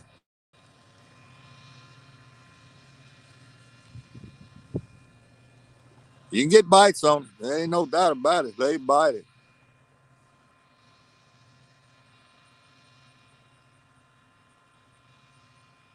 But I never gotten a good bite on it. All that's been just nibbles constantly, constantly. As you see that bite on that tall pole, just one pull down, just one pull,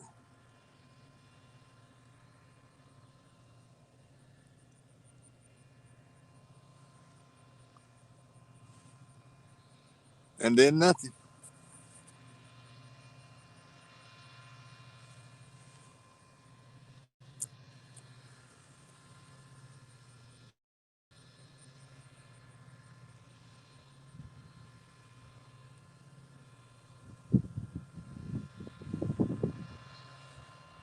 Almost like it just was an afterthought. To swam up and saw it, put it in his mouth, and swam on off.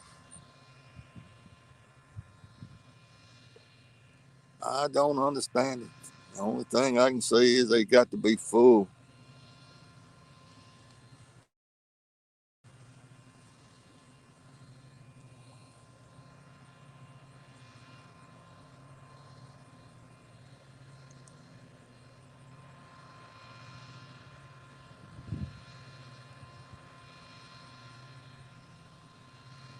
Got to be.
Hit it one time.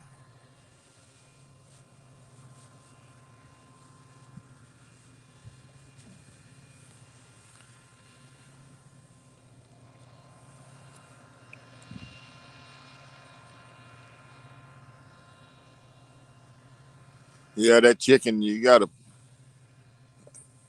I use rubber bands, little small rubber bands, and wrap it and wrap it and wrap it.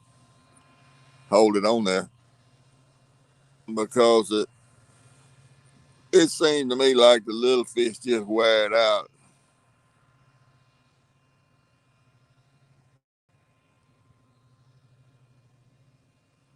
He shouldn't put hot sauce.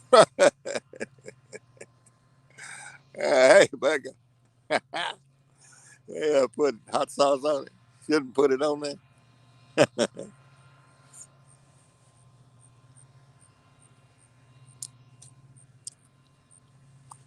Yeah, that rustic is he quite a character.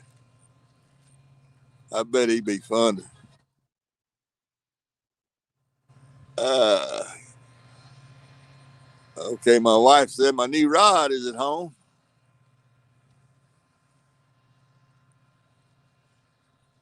Yeah, well, that'll give me something to do when I get home. I hope I can cast that thing. 12 foot long, heavy action.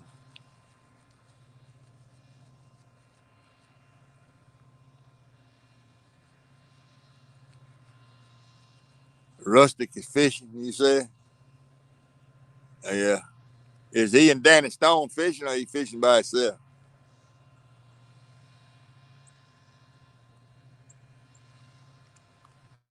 Merry Christmas, Becca. I don't see you enough to tell you, so I may not see you again.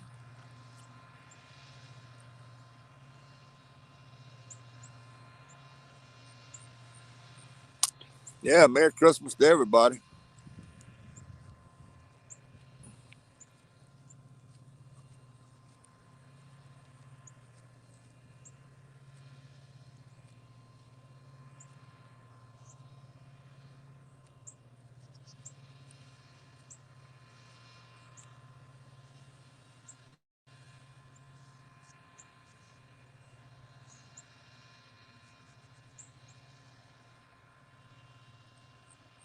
Okay, well, I appreciate you stopping in.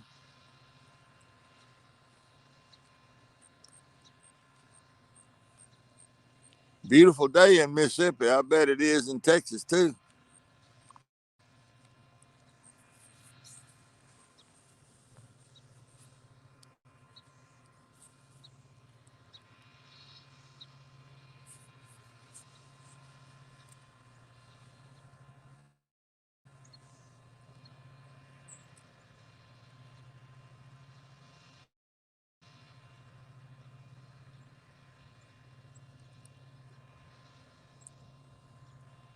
Yeah, I got me a new fishing rod, 12 foot slime cat.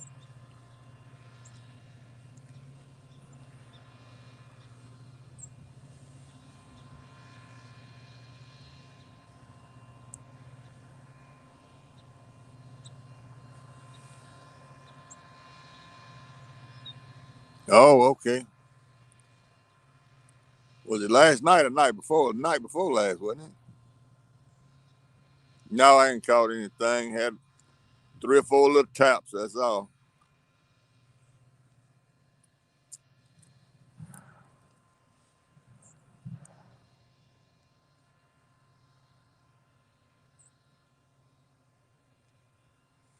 They not doing much on the Mississippi for me.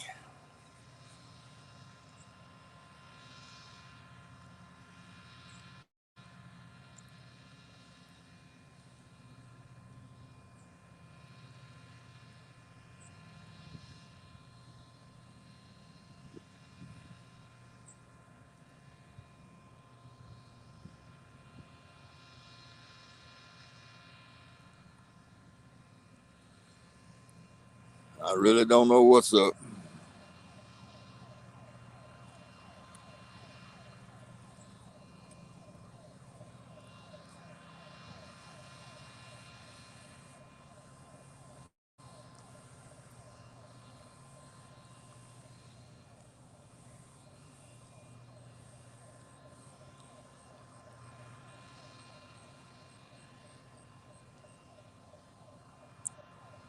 Don't really know.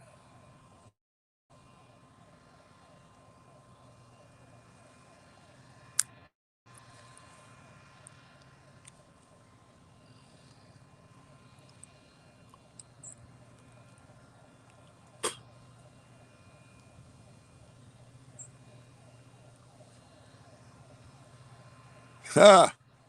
Lord have mercy. That's a wild child right there now. John Ola, you got to behave when you're in here in my channel now. I don't want no face painting going on.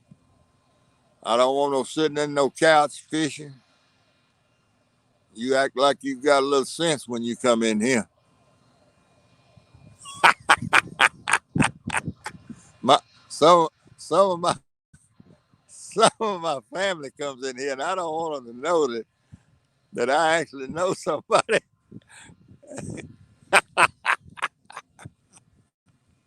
You know, I'm just playing with you, man.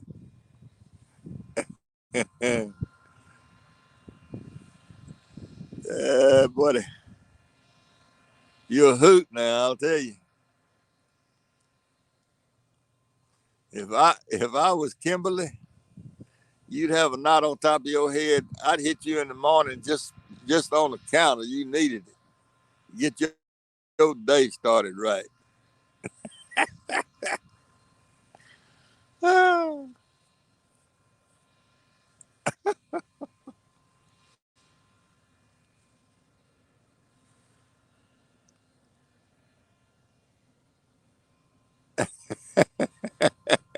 There you go.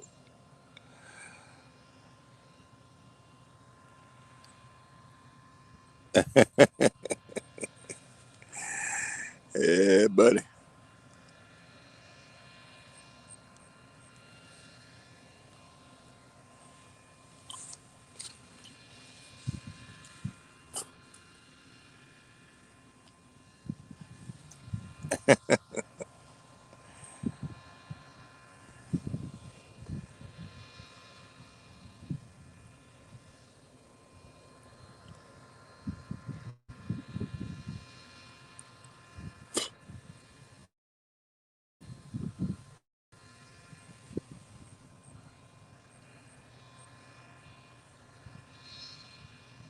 Oh yeah.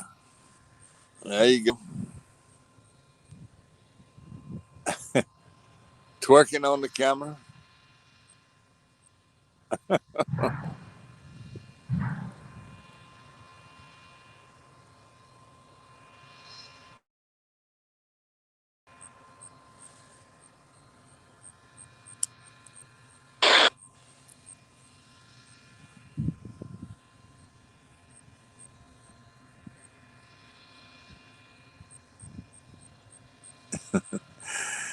Favorite color.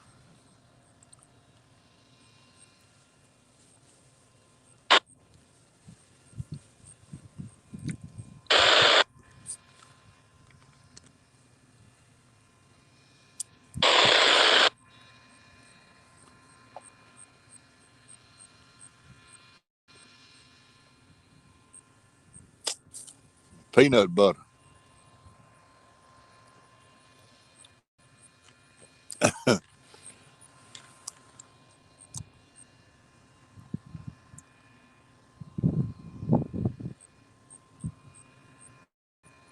Yeah.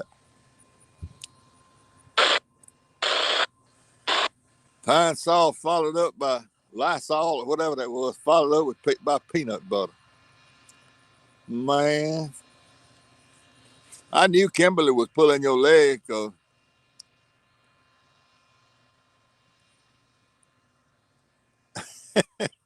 peanut butter.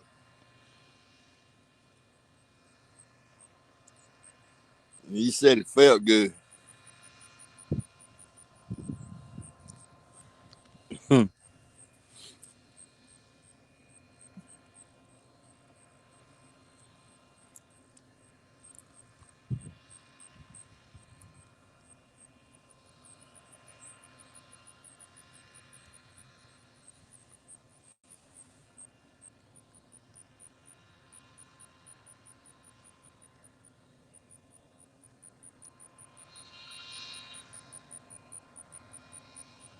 You just smashed it. All right, man. Appreciate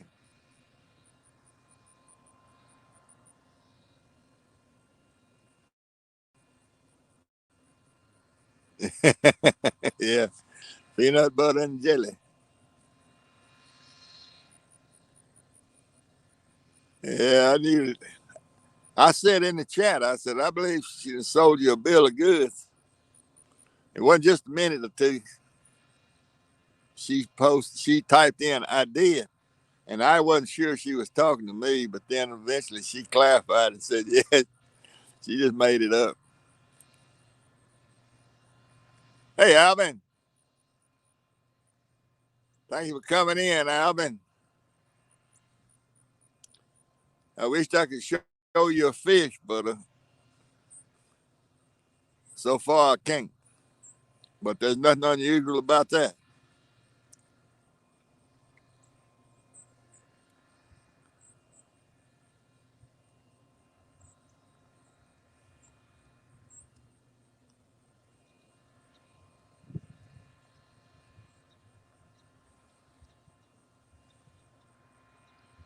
Hey, Dallas.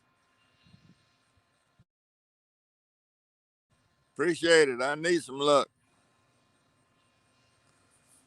I'd rather be lucky than have a license to steal.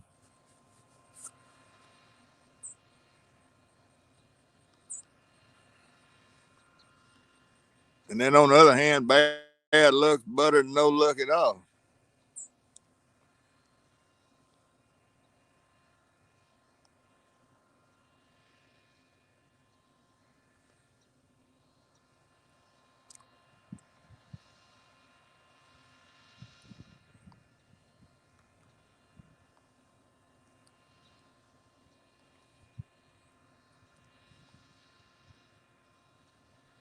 No, It's I don't know what the temperature is, but it's got to be in the 50s. Got a little wind blowing, but I'm sheltered from it. Uh, Full sun, nice day actually.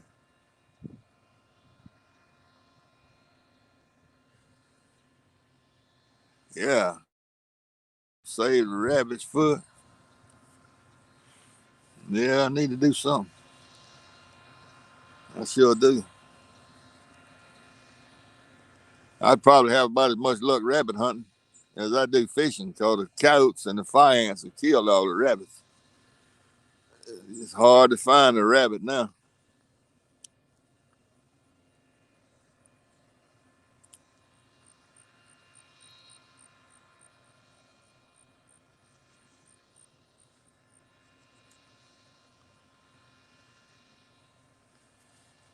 Boy, I used to love it too. I used to have beagles when I was growing up.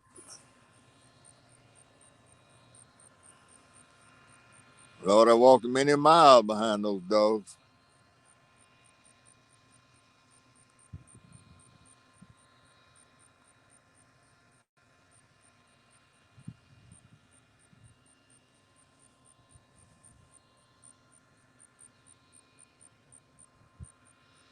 Yeah, yeah, I'm right here. Yeah, I'm in Greenville. I'm not down south where I was last week.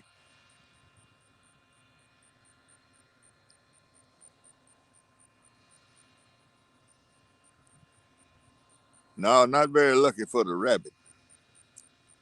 Hey, 3B, Charles, CP, his older brother raises those high dollar beagles. He's one of those guys that go when he carries them, he hollers tally ho and all that. He got the he got some high class beagles, and I've gotten to hear him run before up there on the ranch in Marshall County, and he doesn't even hardly carry a gun. You know, he'll let folks carry a gun and shoot. You know, but he just manages the dogs. He got some fantastic beagles.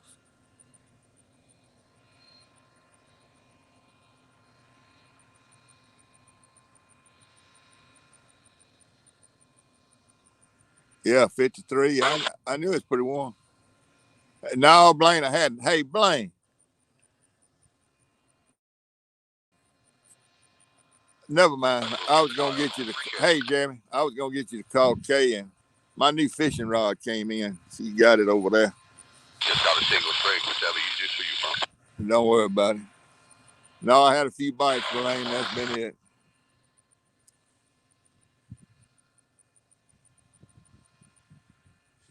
She sent Blaine. She sent me a text.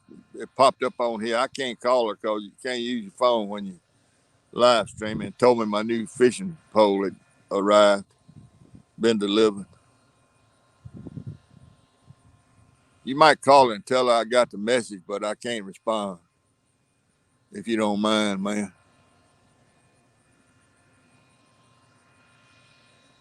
What's up, Jeremy?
Yeah, that's mighty muddy, John, at Greenville, Mississippi.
Okay.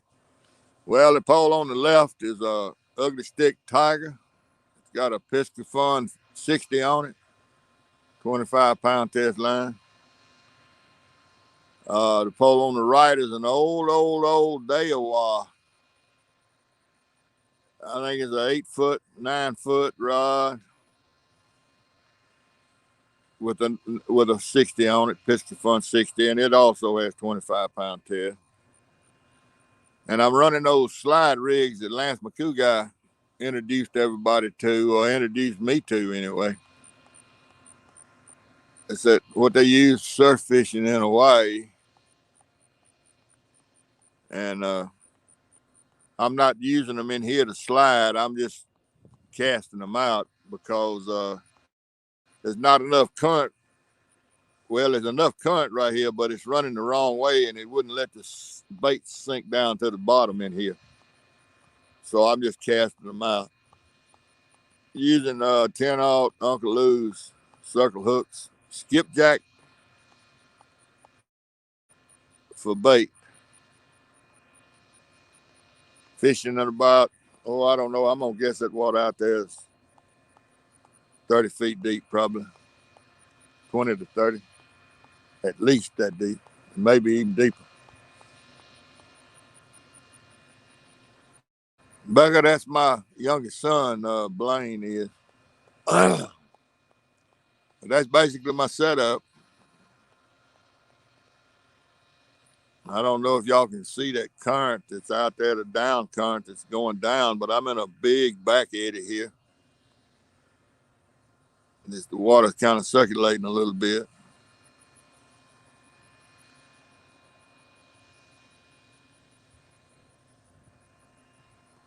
Yeah, there's been several of them come by.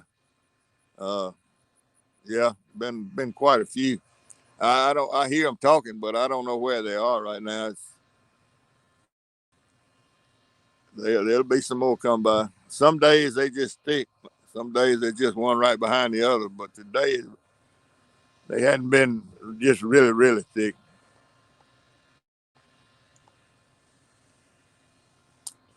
Had one northbound come by a minute ago. It had 30 barges on it, and then we've had several. I don't know, 5 or 6 I guess come by.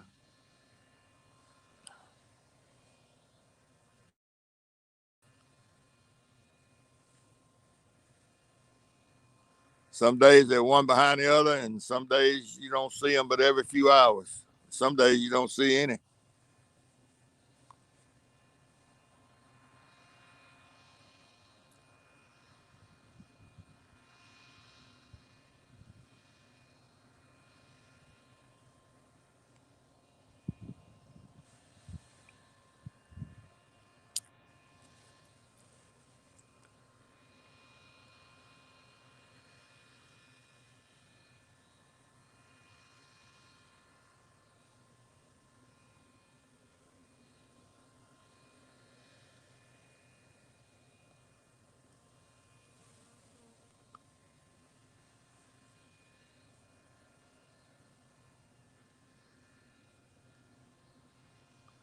You're not joking. They make good money. What barge line does he work for, John? And do you know what boat he rides?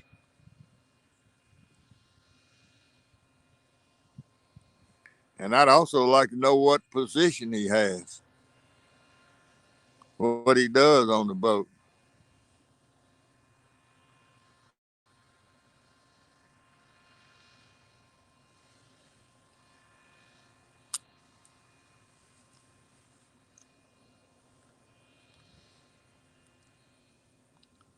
These pilots, these captains and pilots out here make $1,000 a day. I know what they make. I imagine deckhands 200 or 300 by now. Plus, there's all expenses paid for while they're working. And then you got the engineer. He makes he makes a chunk of money. You got a cook. On a lot of the boats have cooks.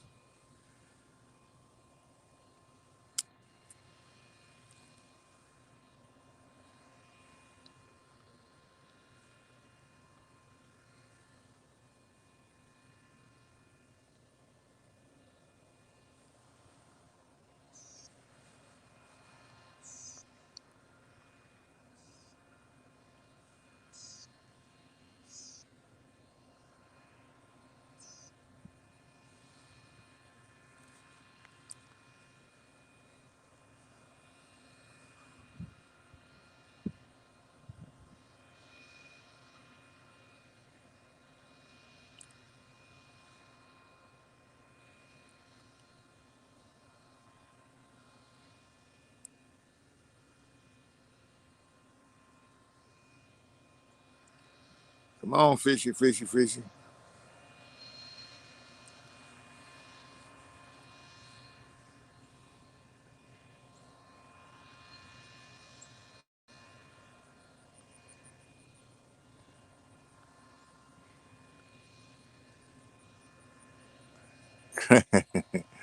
$14 on 7 miles.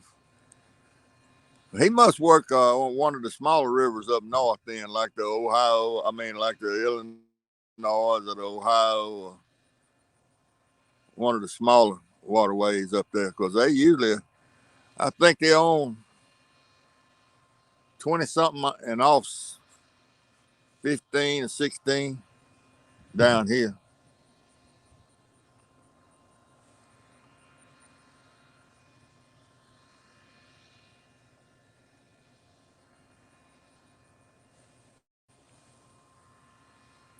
Yeah, he's bound to work one of the smaller waterways. There's a pulled tug on that pole. He done come toward me.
I'm about to turn my camera over.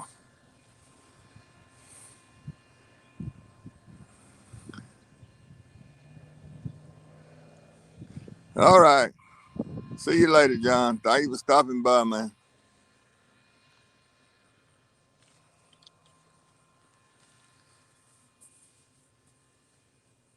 I don't know. Fish come by, hit that head, kept right on going. I cannot figure them out. They got to be full. They got to be plumb full of wheat. I mean, corn and soybeans.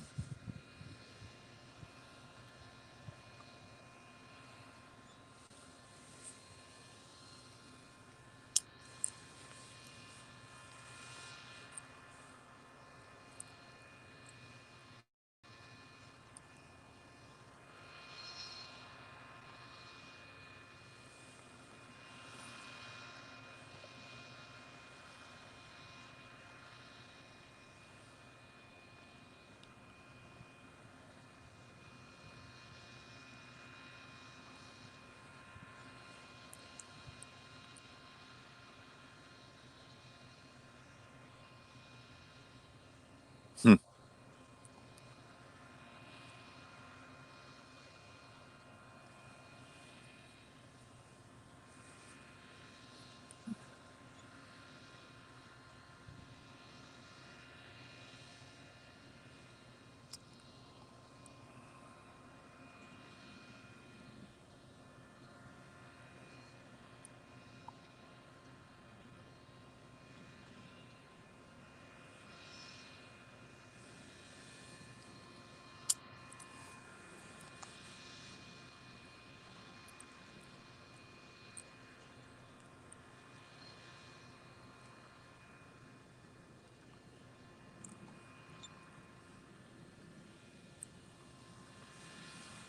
I made me up a bunch of 8-ounce weights yesterday, getting ready for that new slime cat. I got a 309 already spooled up with 50-pound test line. I'm going to try it with that tomorrow, I guess. See how I can cast it.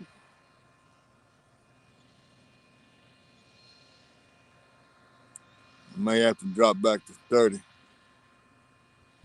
test. I don't know. I'm going to see.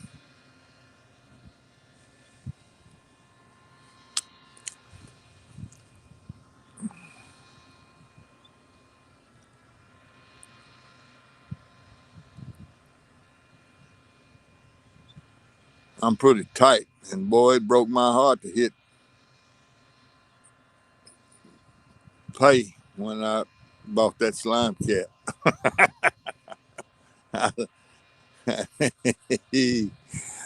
I'm not used to buying stuff like that.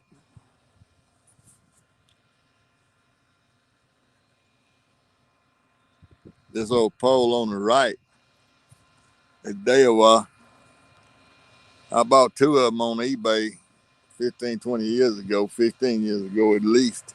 Hell, I don't know how long ago it was. Right when eBay first going on there, and they had 2. Each one of them had a 309 on it, and I bought them just for the reels, for the 309s. And when I started this bank fishing, I had to break them out, try to get a little more distance.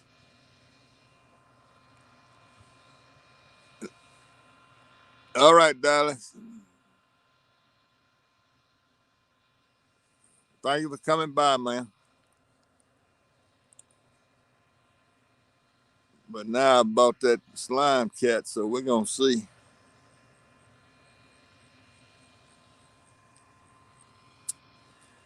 See if I can get any more distance, because I just feel like I need to be further out than I'm getting with these poles.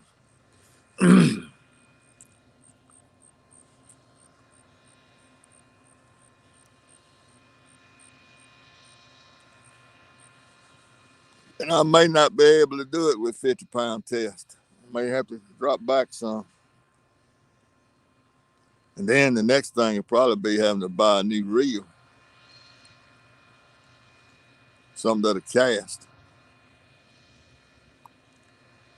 Thought about taking the level wine off of that 309 and just using my thumb, which I have done before from the boat, but I don't know.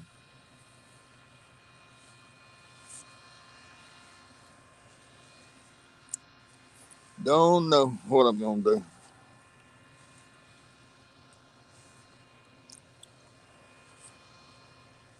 I know these piston funds, they ain't gonna stand it because you can't put enough line on one of them.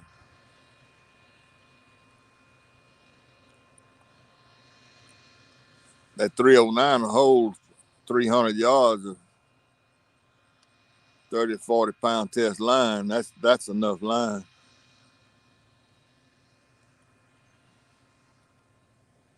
But then they don't cast that good. They're more of off of a pier or something. They're not good for casting a long way.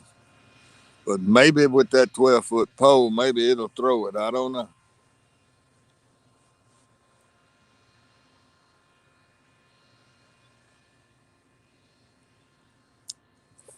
Just gonna have to try it and mess with it some.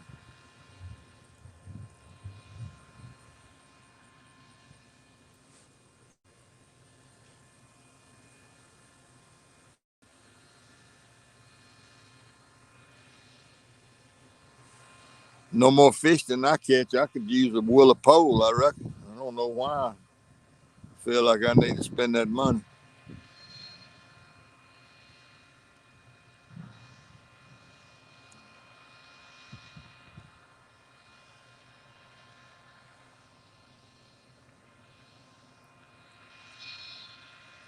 I never have been one of those guys that got caught up in the latest and greatest. Never have. But I let my emotions get away with me and bought that rod.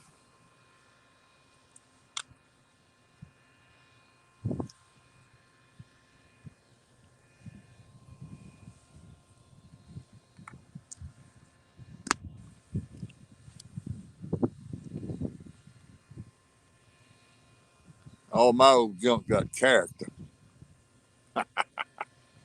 That's what everybody tells me anyway. Got character. All that junk you use.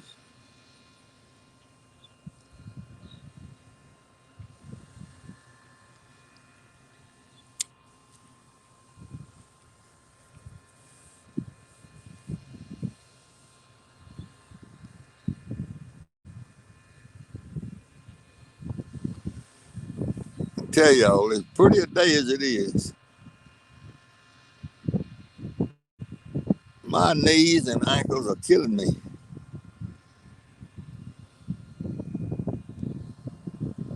And my lower back, I don't know, I must be sitting at some kind of crazy angle or something.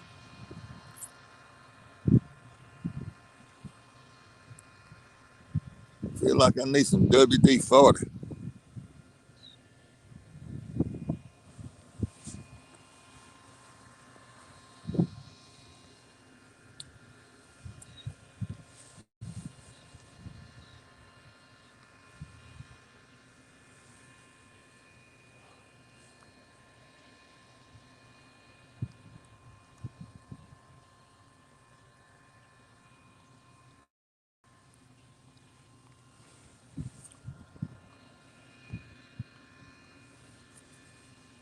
Man,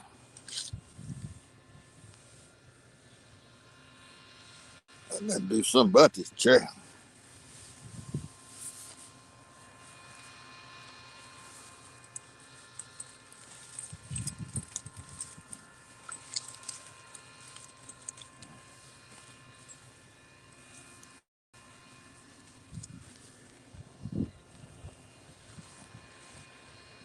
A little better.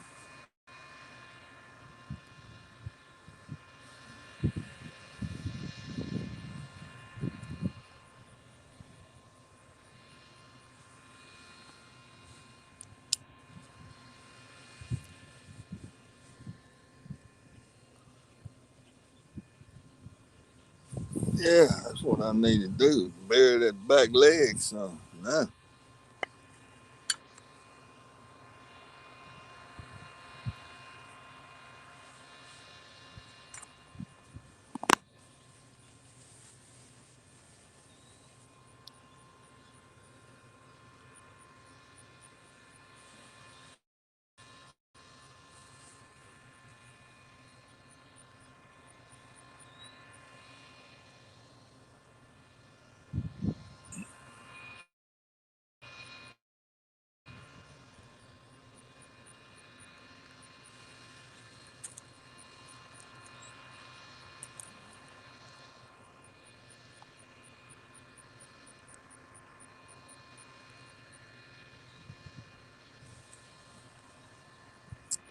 I wish I'd hear somebody comment.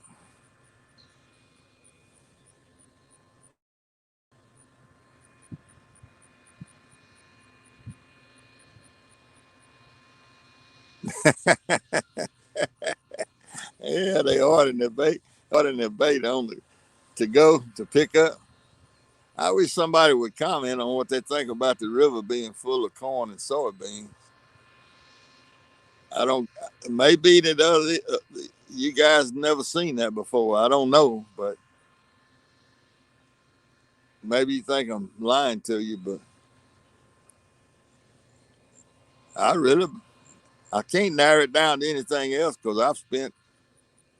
Oh, I'm up there in the 50-hour range, several different places, and I could bring a Zebco 33 out here with a 2-aught hook and throw out there with a worm and catch a fish. Or I used to be able to.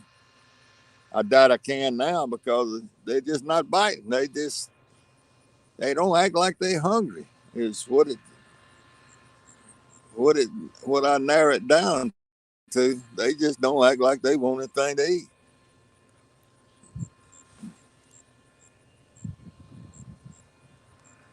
Well, do you fish in a lake or a river, 3B? It really doesn't matter if you wherever you fish. If they're loading, if the river was full of corn and soybeans, and I'm not talking about just a bag. I'm talking about tons of it that gets wasted when they loading these barges.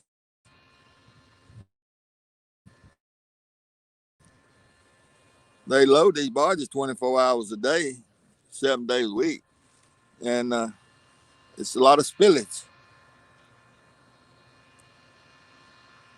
and it's just all in the river.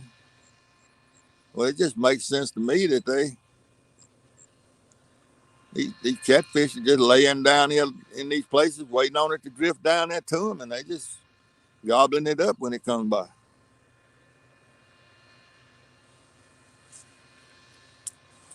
Because that's the only thing I can imagine the reason the little fish are not just tap, tap, tapping constantly.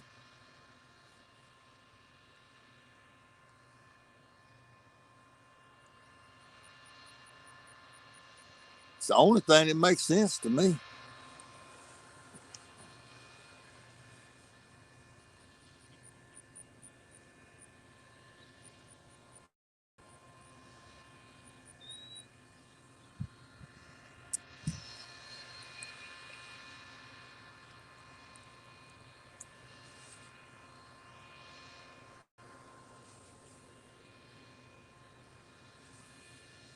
People, people will come over here in this campground behind me, and they'll bring 4 or 5 boxes of worms, 2 or 3 little old packages of frozen shrimp, and they'll get right off of these little old sandbars. There's a bite on that little short pole. They'll come down here and they'll drag a water cooler ice chest down, and be three or four of them fishing, throwing out there on that sand, and they will absolutely fill a 48 or a 54 quart cooler up in about 4 hours with a little old pound to half-pound fish, carry them up to the camp up there, clean them, drink beer the rest of the day, and go back out the next morning and do the same thing. I mean, this river is full of little old fingerling catfish, what I call fingerlings, and they're not even biting on this good bait. Hey, there you go. He pulled it down. Let's see what he's gonna do with it. Tap tap.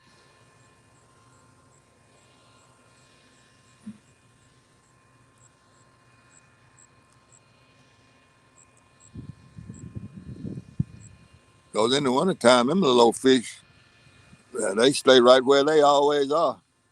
You can always get on one of these banks and catch them. That might be what I ought to do is bring my little old bait pole over here and throw it out there and see what happens.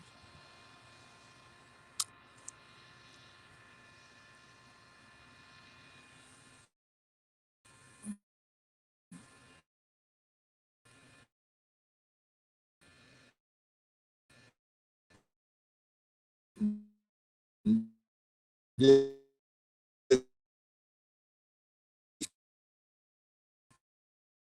constantly worried the fire out of. I can understand not catching a 70 or 80 pound fish sitting here, but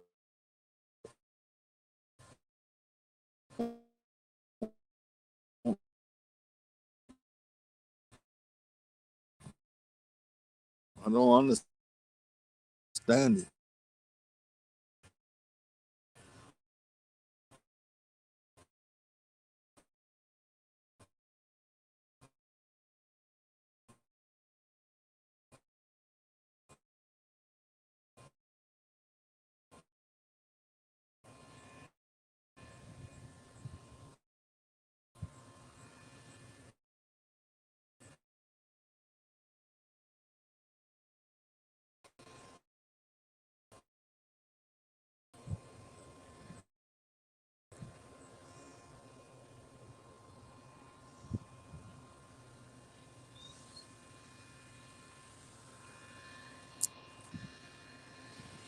If I come back over here tomorrow, I believe that's what I'll do.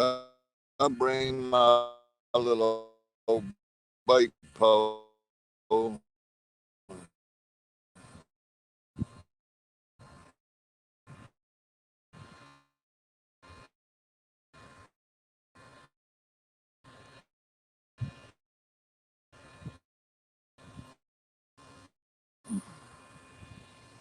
just flip it right out here close.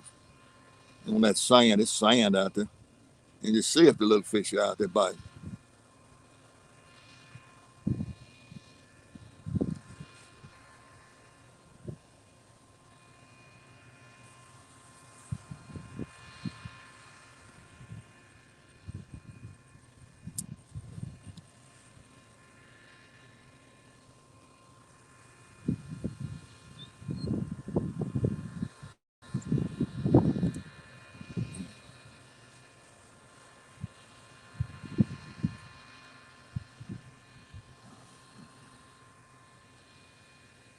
And that little old fish hit that pole 2 times over there on the left.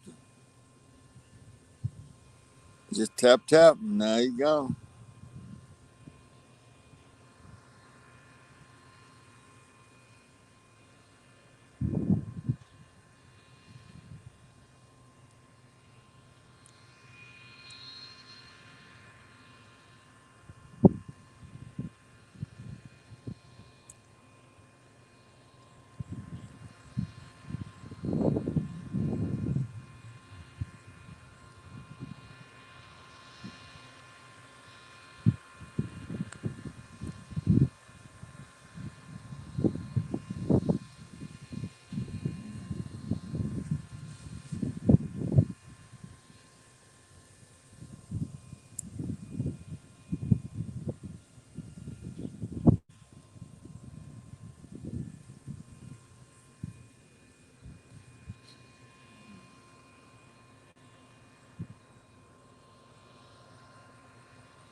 I know. I'm not worried about all that. Oh man. Yeah, I keep thinking about what Lisa Lee told me that day. She's pretty funny. She told me I had that fishing part down pat. And I need to start working on the catching part. I thought that was funny. Oh man. Yeah, I'm a good fisherman. I got all that down. Just got to work on the catching. I know it don't bother me a bit.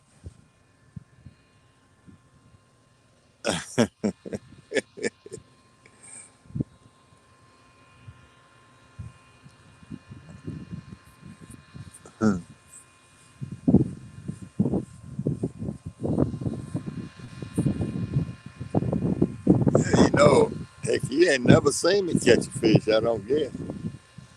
I don't. I ain't caught many. Not from this bank. I'm telling you, it's something going on. I don't know what it is, but it's something going on.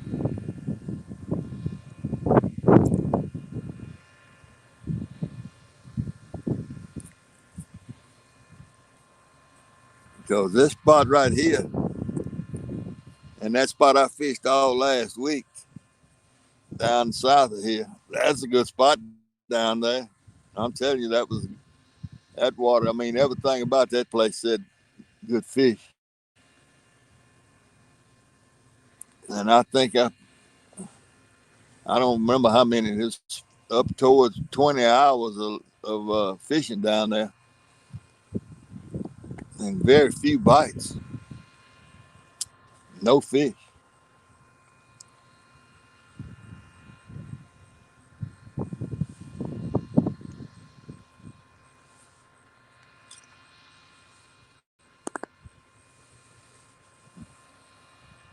I don't know.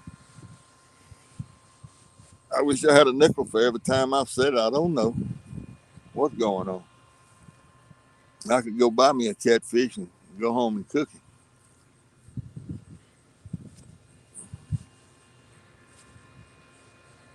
I tell you, I don't see any boats going out of the harbor over there going fishing. I don't see anybody riding real fishing. I mean, I know hunting season's open down here now and all that, but still, it's always three or four groups that fish all year round now.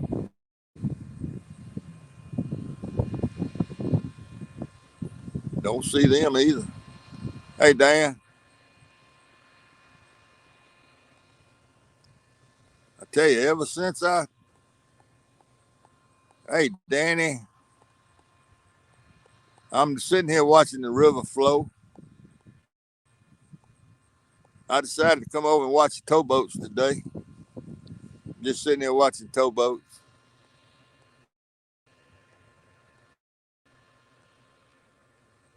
No, somebody's already caught all of them, I reckon.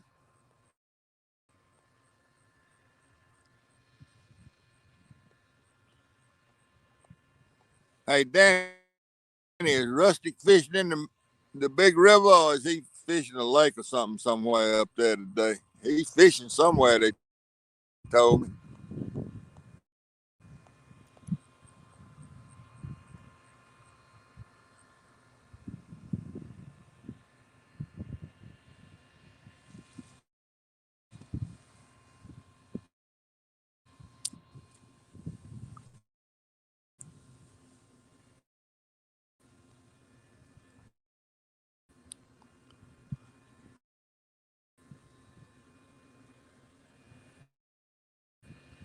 Yeah, I'm about to get sick of it, though, Danny. I got too many hours invested in this not to be done any more than I'm done.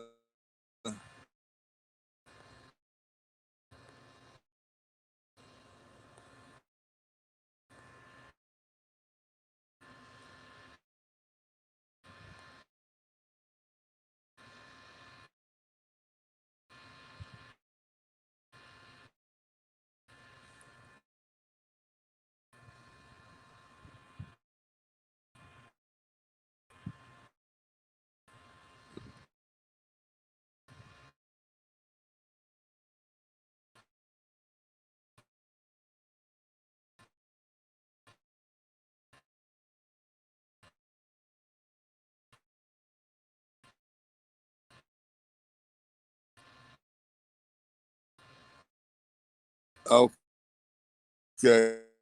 he's in the lake.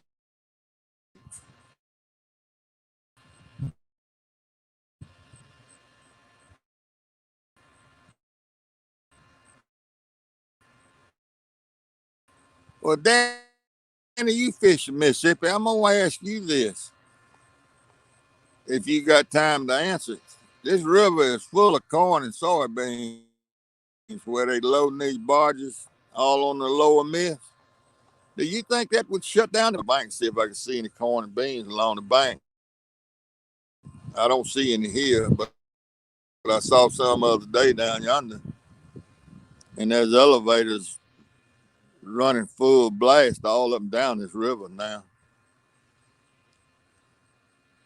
And I'm sure that the river is plenty of it floating. But that's what I believe is going on. I just believe they bloated on corn and soybeans.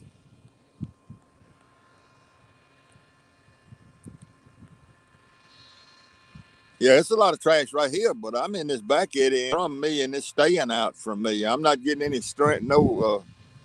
I'm not getting any trash or no grass, leaves, nothing on the line. I'm in pretty clear water, well, real clear water, not clear water, but clean water.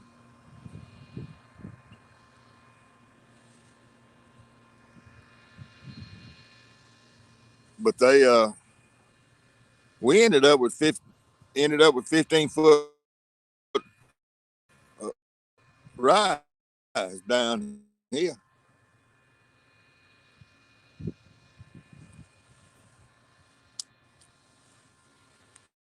But look, I've caught tons of fish on the rise. Lord have mercy, man. That rise ain't it don't kill them for as many hours as I fished.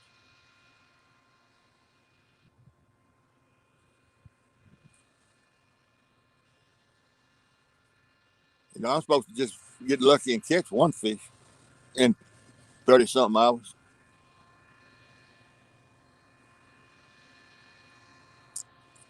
And the way the fish are biting is what bothers me. Even the little fish, they just hit it, tap it 2 or 3 times, and then they're gone. That tells me that the fish are full. No, I hadn't done anything. I hadn't done anything in that. Not a thing. Just a few taps here and there.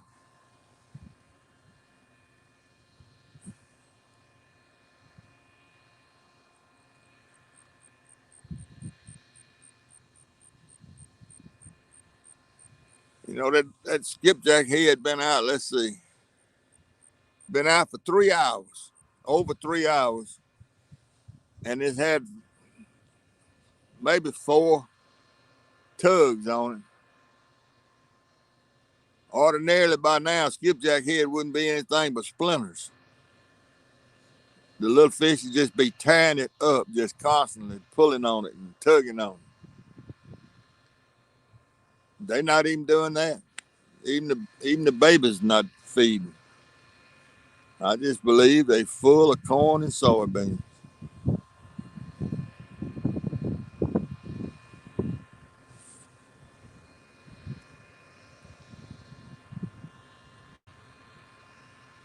Yep, yep. They're not even nibbling on it, Danny. They just hit it one time and they don't come back for an hour.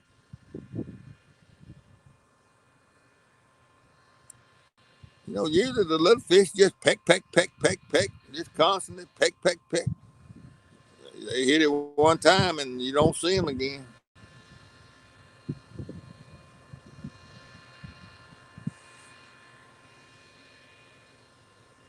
Gone to the store. All right. Well, I appreciate all of y'all stopping in. You got to be stopping just to look at the river because it sure ain't no fish being caught.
There you go. Yep, I believe it. That's what I think down here is what's going on.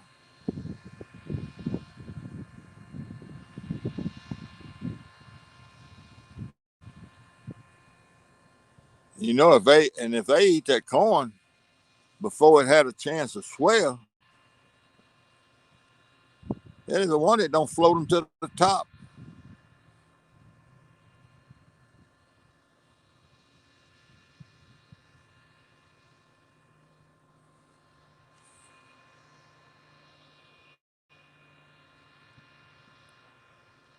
Yeah, there we go, 3B.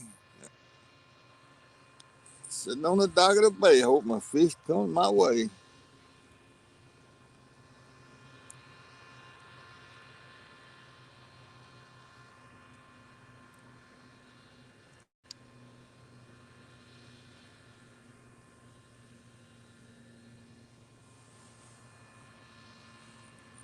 I bet these carp are getting carp and buffalo. I bet they gained 100 pounds.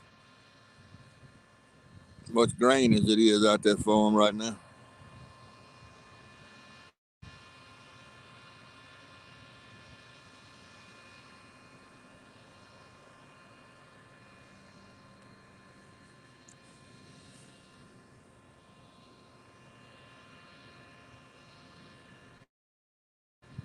Oh, the fishing is fine, Potomac. The catching ain't worth a flip, but the fishing is good.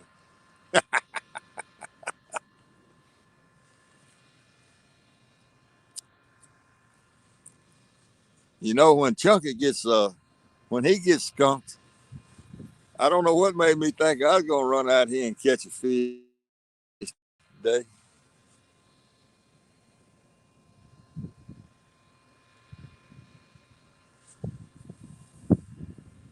And he sure smelled the skunk last night.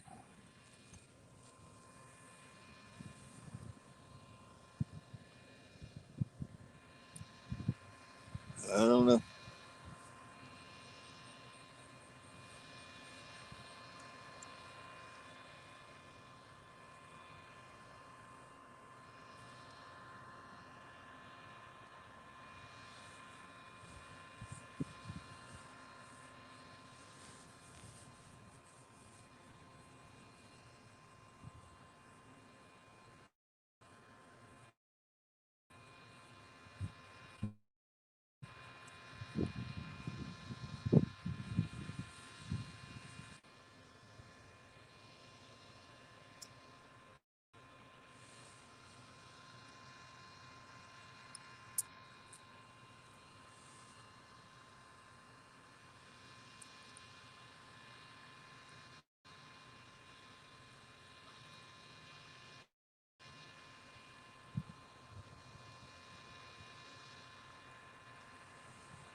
Hey, fans.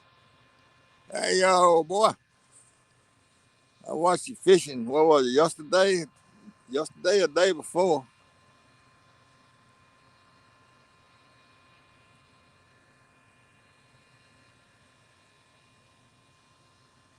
I think you said you caught one before the live stream. Well, I think that was you.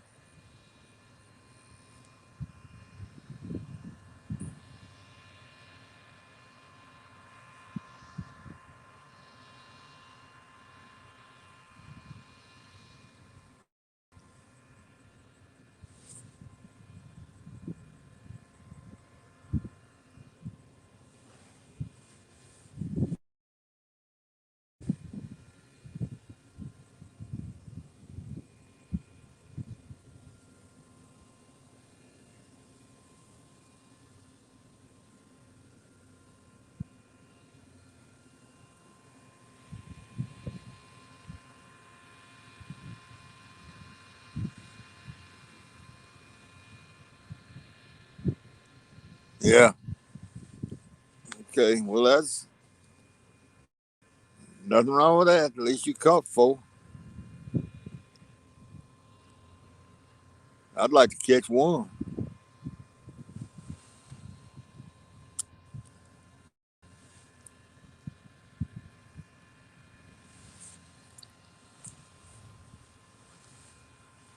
Just one would suit me.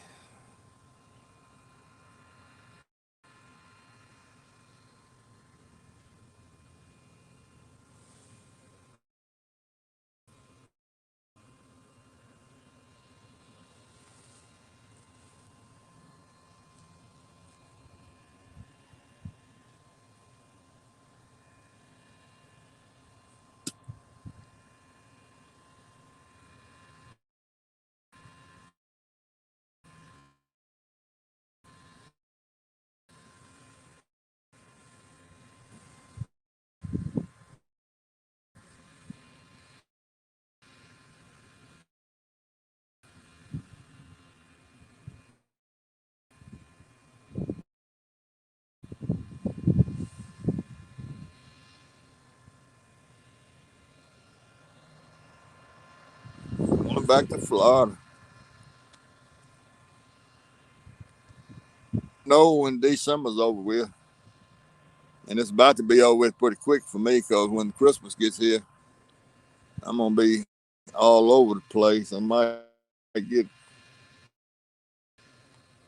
between now and Friday. I might get 2 more trips, but after that, I imagine my fishing's over with too, and I'm gonna start metal detecting in January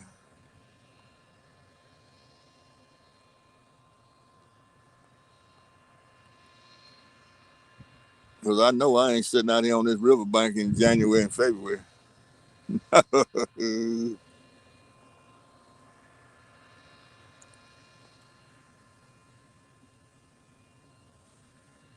only reason I'm hitting it as hard as I have been the last couple of weeks is on account I entered that bank tournament for some stupid reason.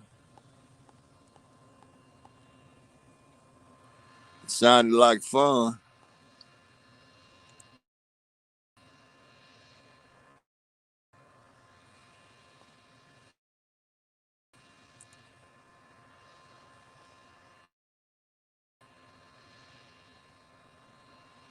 And my metal detecting buddy up in Memphis is stroking out because I'm down here fishing.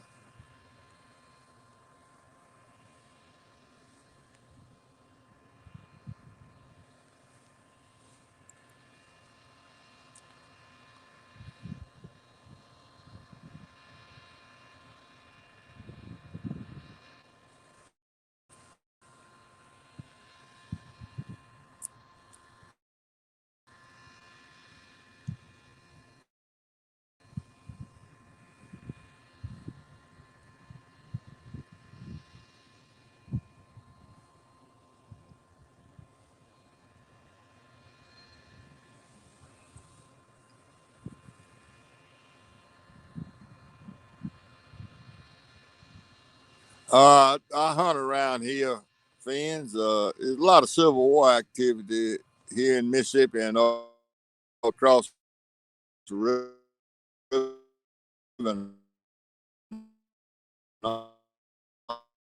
Arkansas. In fact, you're right straight across the river here. The camera on the I hunt over there quite a bit. There was a lot of Civil War activity right here in this area. Wasn't any one but one major battle, and I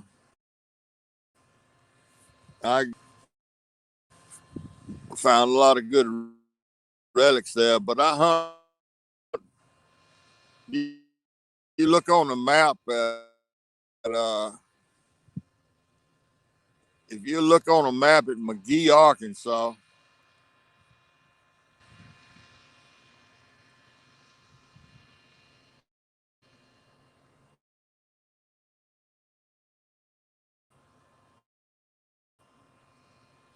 what was I thinking? Because I've been fishing a lot longer than I've been metal detecting, but I've been metal detecting since back in the 80s. I love it. I know where several of them are, but I'm not going in. You need some activity. You need some exercise. Back to the truck, there's not much activity, not much exercise in fishing other than to walk up and down, bending over and all that. And you get some pretty good exercise.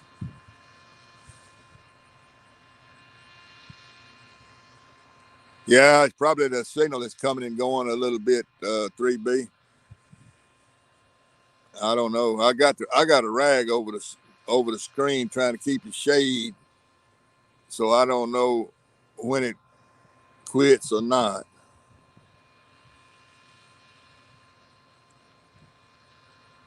Maybe to clear up.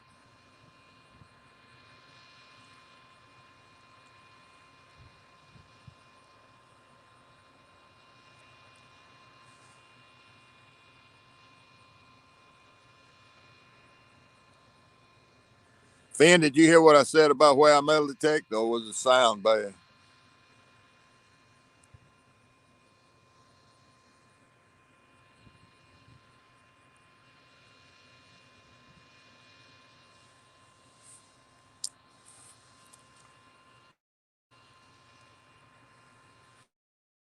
I'm on.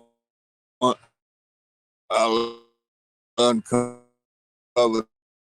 this screen. That way I can tell if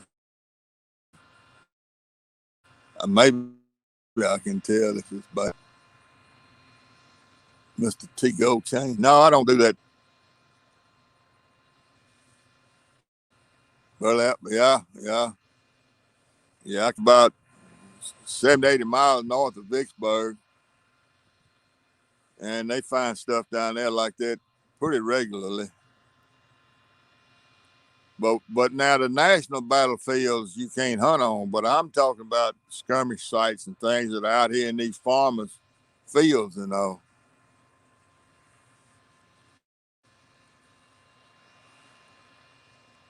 Well, anyway, Fins, you look on a map and find McGehee, Arkansas, and draw a line straight east to the Mississippi River. I hunt down the riverbank in those farm fields that you see on Google Earth. I got permission to hunt every acre from McGehee, Arkansas to Lake Village, every acre. And the same on the Mississippi bank, Mississippi side of the river. And they just out in cornfields and cotton fields and bean fields, you know. You research all that stuff and find out where the places were and go ask permission, and the farmers will let you go. They don't care. Well, I'll say 99% of them don't care.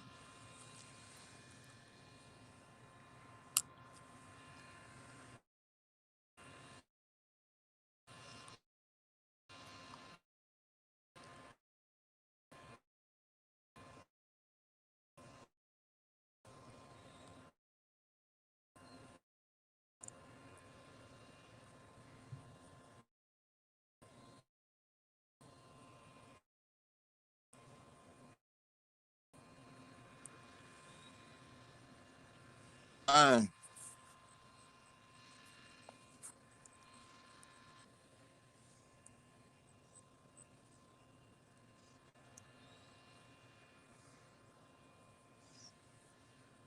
Is it still chopping up? Is the signal still bad?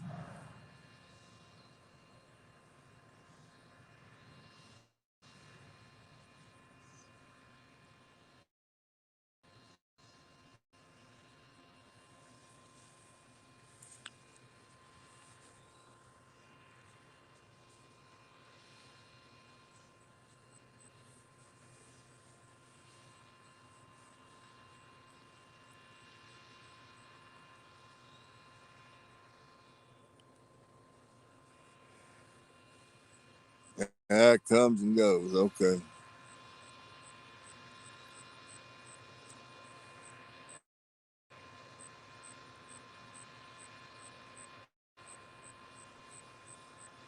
I don't know. The picture looks like it's holding strong, but I guess something going on that I don't know about.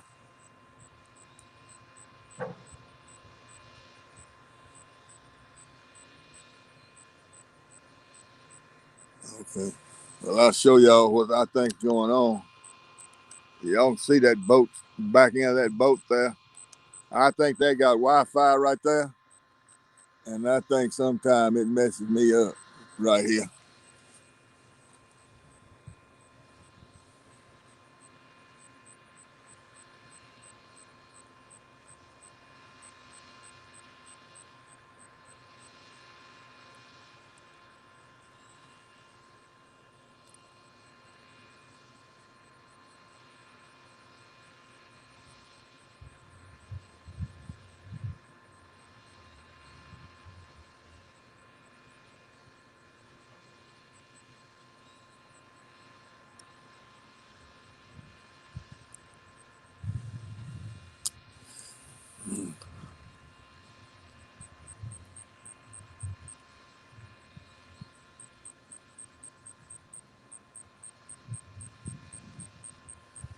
I wonder if the fish would be biting around there in the mouth of the lake where I caught that 41 that night. That water ought to be a little warmer. Lord, I hate thinking about moving.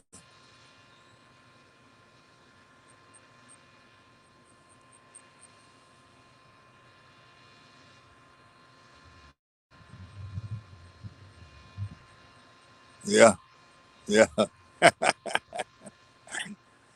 yeah. It happens.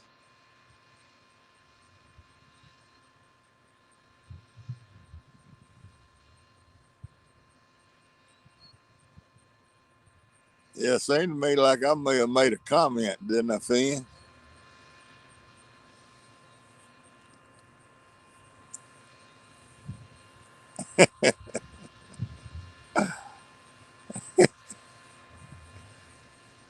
Seemed like I said something.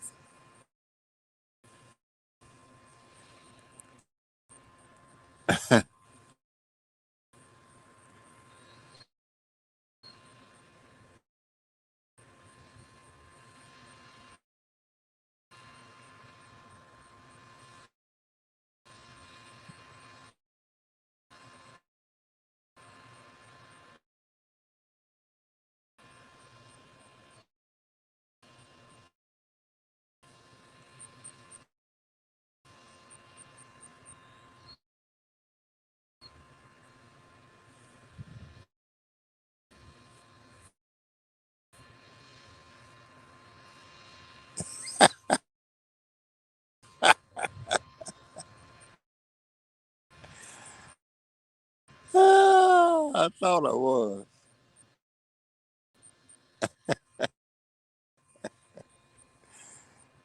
Uh, you know, you never pass up an opportunity to gig somebody a little bit.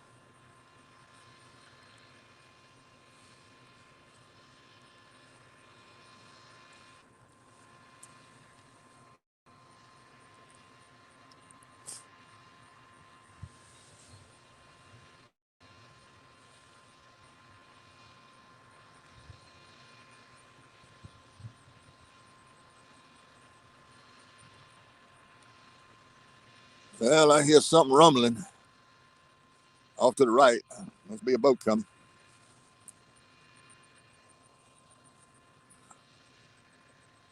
Yeah. Well, that's the best way to do it. That's what you told me, and that's what I try to do. But I'm not quite looking down. I'm here, kind of at an angle. But I think you probably see that old orange rod sticking up.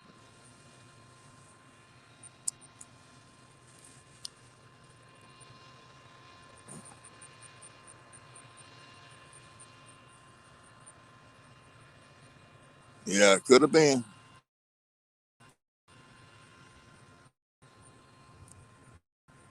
I started out with Streamlab and I couldn't get it to work right. It just wouldn't work right for me.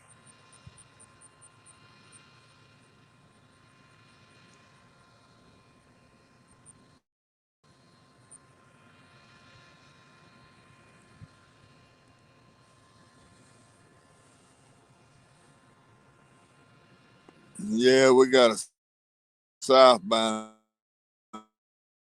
coming. He's getting closer and closer.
I don't know how big this one is, but he's 7 wide,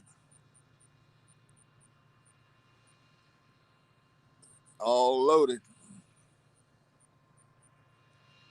And I'm assuming that's all grain. I'll turn y'all around.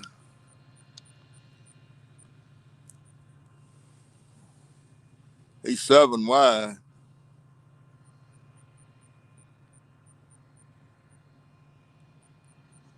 Yeah, that's all grain.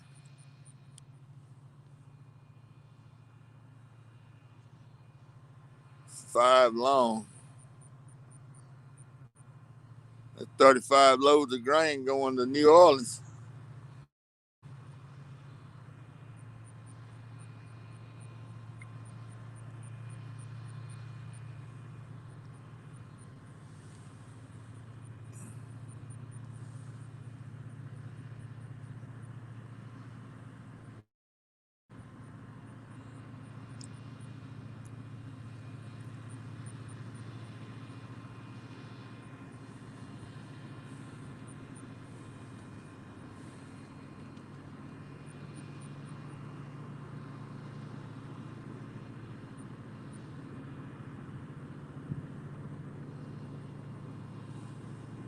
There he goes. Marie Hendricks. I heard that boat talking on my radio 2 hours ago. Just now getting here.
Yeah, yeah.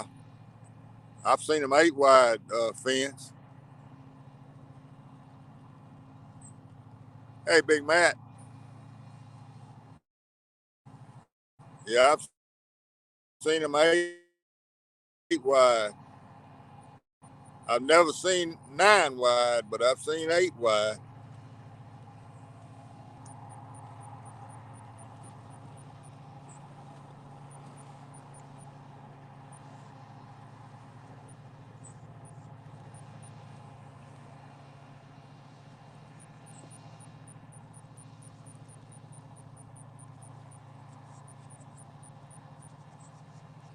In fact, last week we had one came by that was 8 wide when I was down south of here. Me and 3B saw it.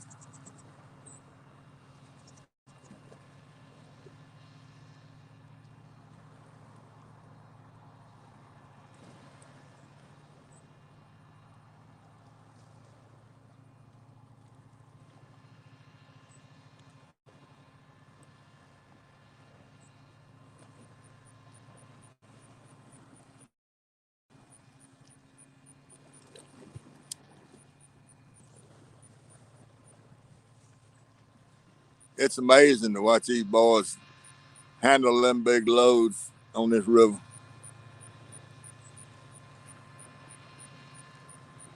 It's absolutely amazing.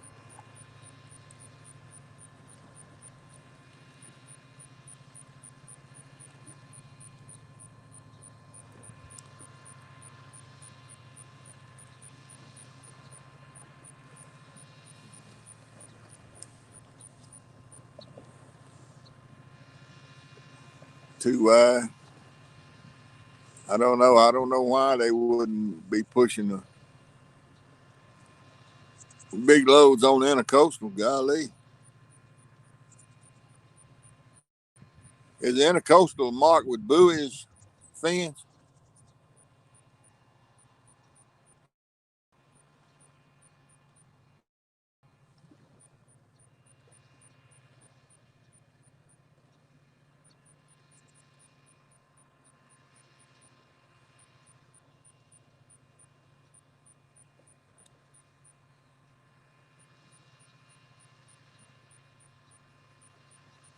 That's the reason they're making $1,000 a day driving those boats.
Okay, I got you. Not real wide.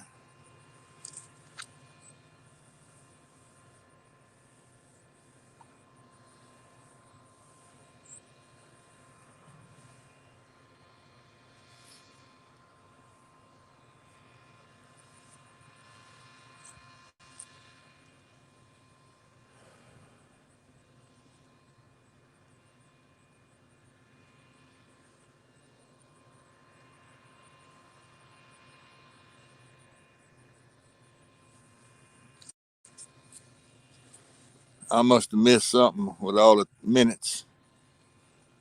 while I was down there looking at those poles.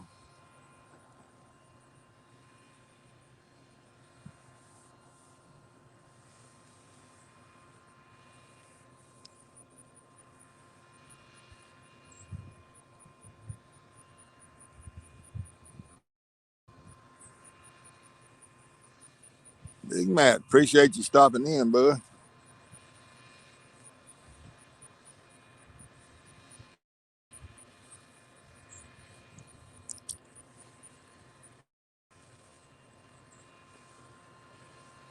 Finn, somebody was saying that I think it was Mike Viner.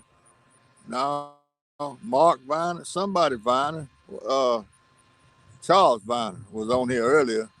He lives in Davenport, Iowa, right on the riverbank, and he was saying that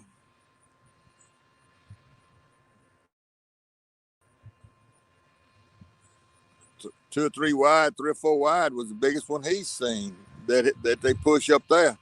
But I was telling him, our river's wide open. We don't have any locks from Cairo all the way down. Well, actually, up right below St. Louis, all the way down. There's no locks for them. They can push us. They can push a big load,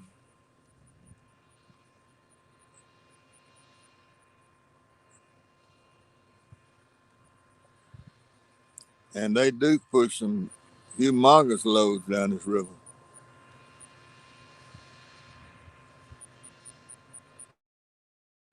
And especially when you consider that each one of those barges holds 60 trailer truck loads.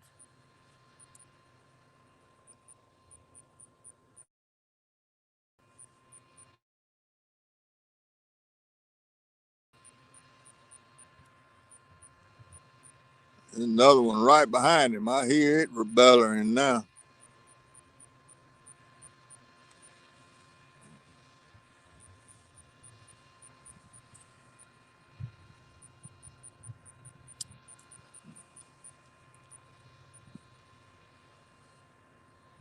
I'm sitting behind this point. I can't see up the river, but I can hear. I can see down the river a long ways, but I can't see up. But I can hear him coming. He'll be busting by here in just a minute. Yeah, it is. Well, those are going down river,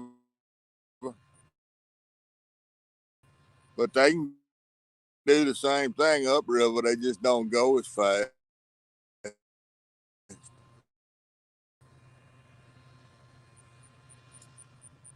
And this one loaded with coal. I guess that's coal. It's black. They turn y'all around. Goes by.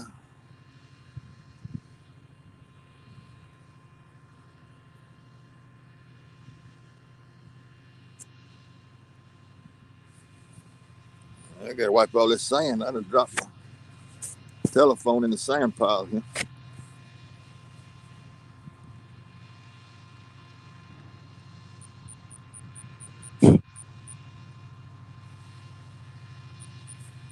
I got sand all over everything.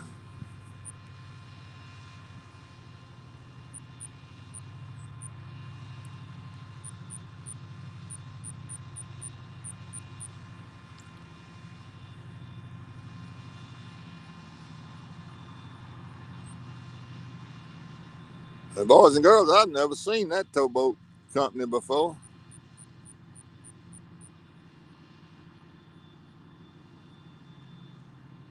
Ah, I'll be doggone. I wish I had my binoculars now. Orange boat. Never seen it, I don't believe. Bronson, I don't know.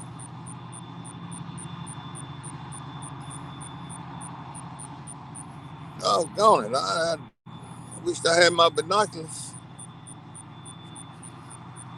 Never seen that boat.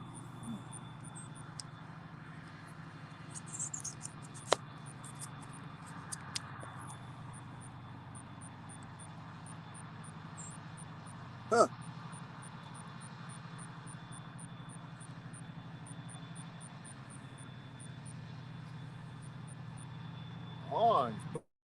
I never seen that.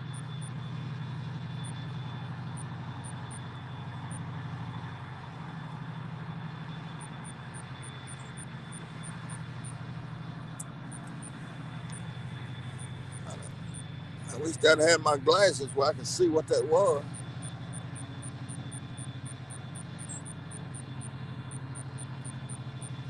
That's coal or coke or some kind of mineral. Don't look big enough chunks to be coal. I believe that's coke, whatever coke is.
Where do they mine that stuff? Is that in West Virginia or Pennsylvania?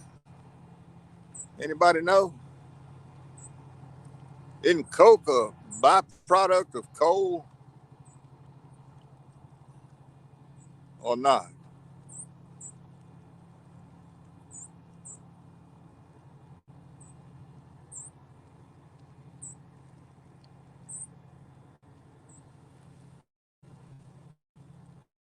Somebody do some research.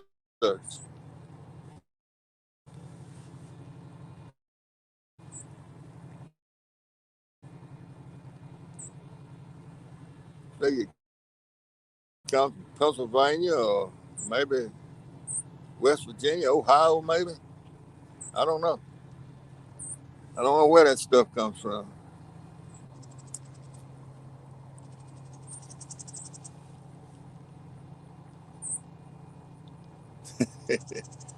Well, that's two of us.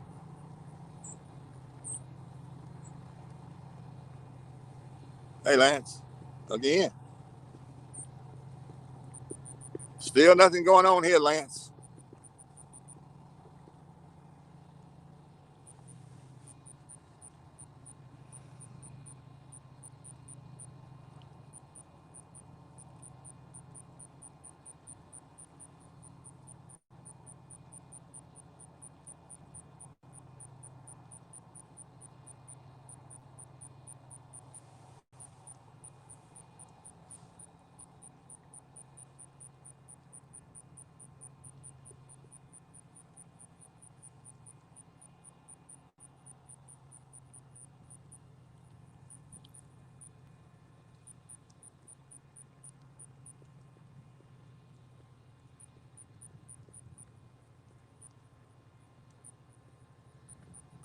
You got to tap on the little short pole. There, you pulling on it, pulling on it, pulling on it, pulling on it, pulling.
and that's all they do.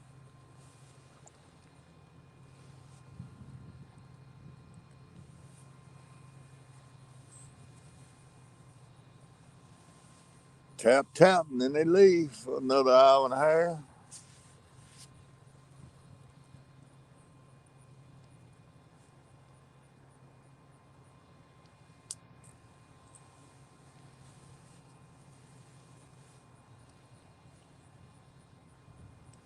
Uh,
pole watching. It don't pay very good though. 3B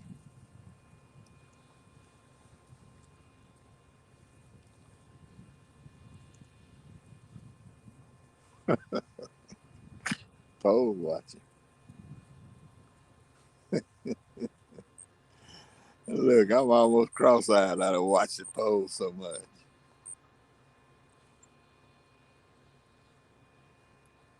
That's the reason I use a back camera so I can watch the pole on my phone.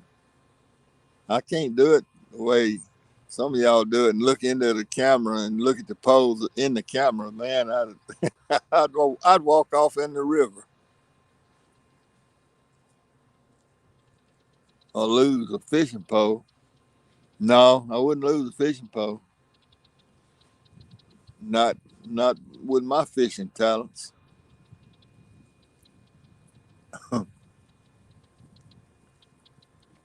Lunchtime, Randy.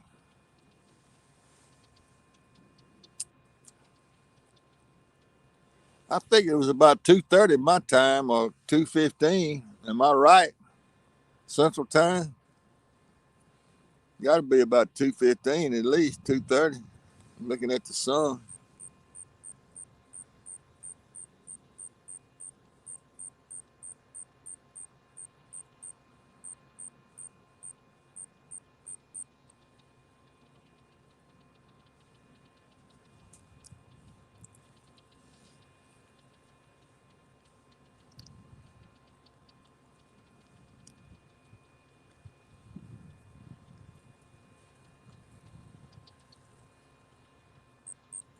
Yeah, 226 Central. There we go. I knew that's about what time it should be, just looking. So when that sun comes out behind that tree up there,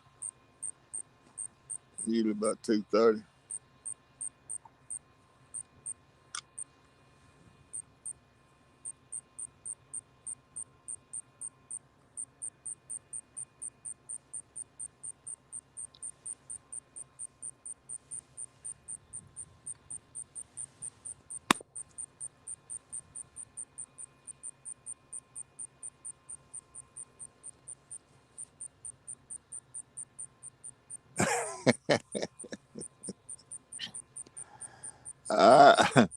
The very first live stream, NCP went from dark till 2 o'clock in the morning. I had a ring light, and I was trying to. And when I got home, I took that ring light off. I couldn't see the screen. It was terrible. Glare. I took that ring light off and hung it up in the utility room, and I went to Harbor Freight and bought me two LED lights, plug-in lights, electric lights. And I bought one, and I liked it so much, I went and bought me another one because I could see right quick. I could see right quick. I wasn't gonna be able to use that rear camera. I mean that front camera.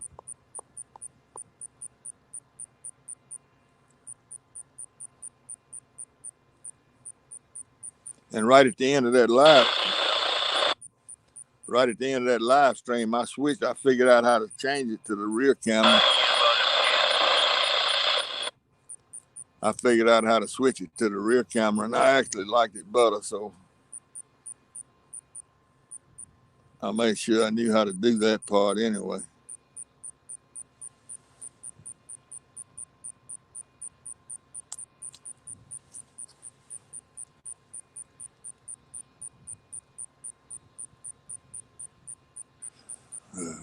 Come on, fish, fish, fish.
Yeah, and I can watch the polls. You know, I'm sitting beside the camera here, just turning my head to see the chat, and I'm looking at both the polls, and I don't know. I just like it better.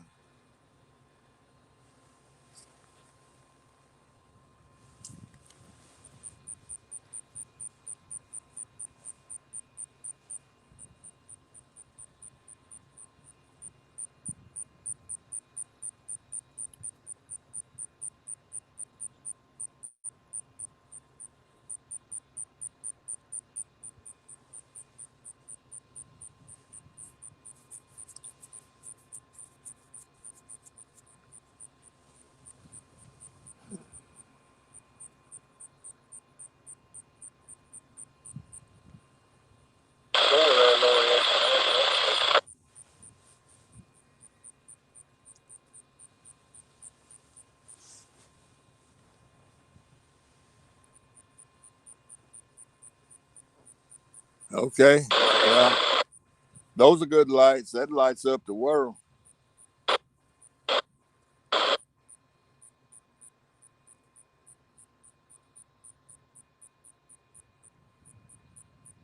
And I tell you the reason I went with the little small LED 2,000 lumen lights is because I can put them in at night in the summertime when I'm going to be flathead fishing, and right here more than likely, because I have caught flatheads right here this year, this fall. I can put them in a bucket, and I paint that bucket black, and I put a stick or something under the bucket and tilt it, and then the light is in the bucket, shining on the poles up in the air on the poles, but the glare is not getting out on the water.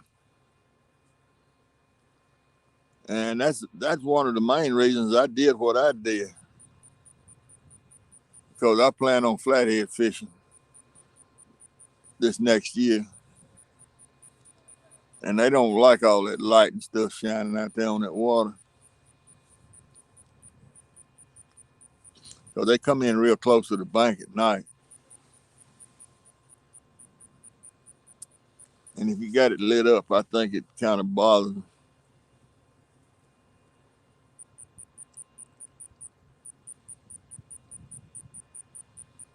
That's the reason I did what I did with the little lights, little 2,000 lumen lights, where that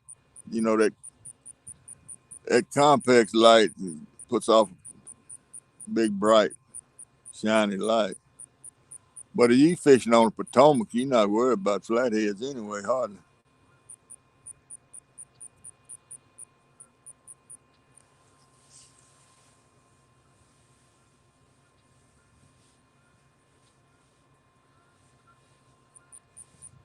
Now, I've got a limited amount of experience night fishing, other than camping and fishing from the camp at night.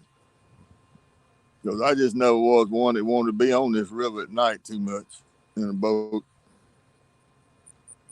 But the flathead fishing I have done at night, I was sitting in the dark. I didn't have, all I had was a headlamp on, just to see enough to bait the poles and all.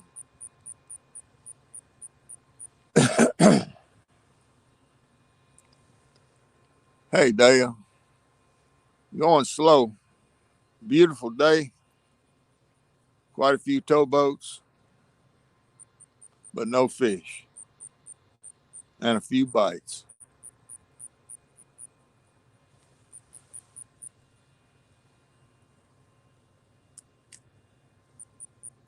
I hear another one rumbling, y'all.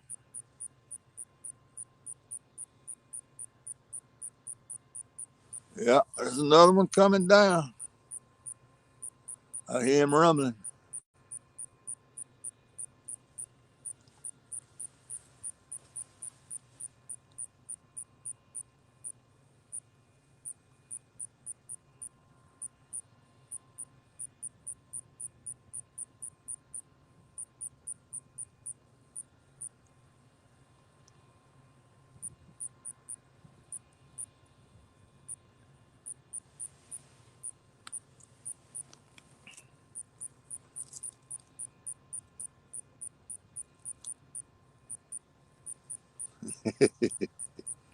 Oh, well, just being in here suits me enough.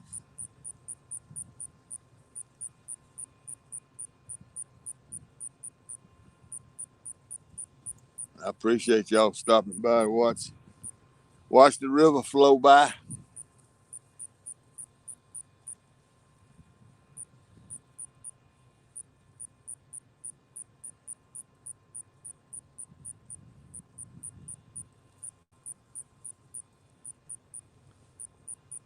This old boy coming down sound like he's flying. Let me turn y'all around, let y'all get the whole view of him.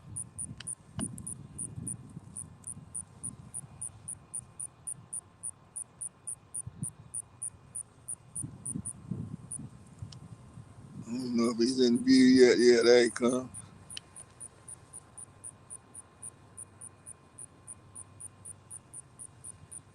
Okay, Danny.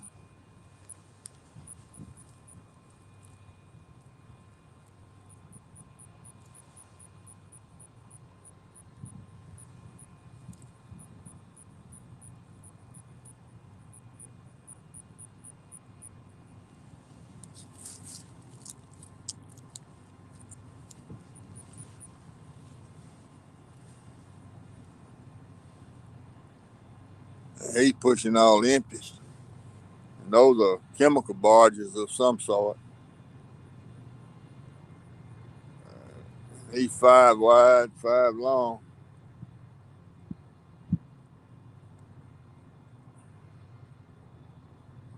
He Cadillac.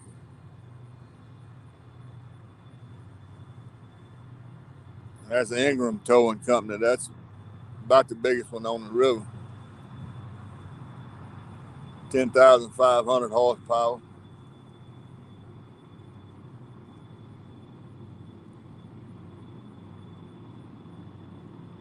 Triple screw.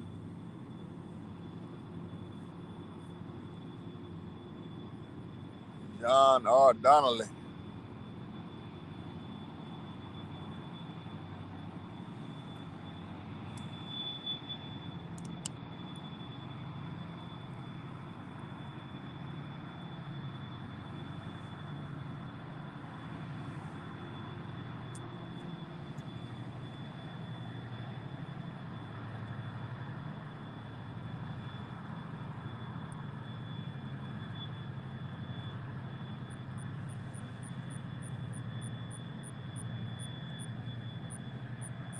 Yeah, he's a big one. He's not bothering the river too bad going down, but when he's pushing upstream with them triple screws and wide open, man, you talking about putting up some weight behind him. He just, I don't know what, he's probably running half throttle there, maybe not even half throttle.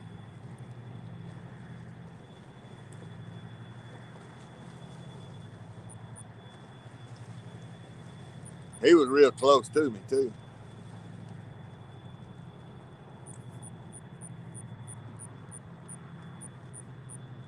Southbounds don't, they don't tear the river up like the northbounds do.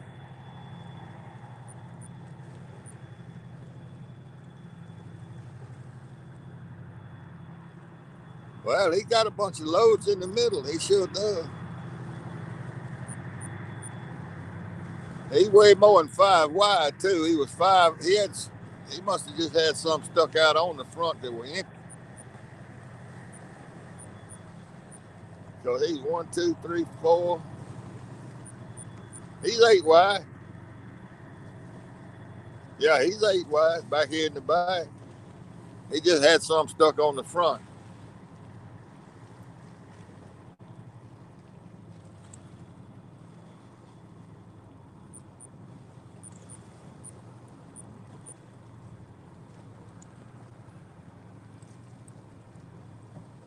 And he's got some of that black stuff on there too, on the right side.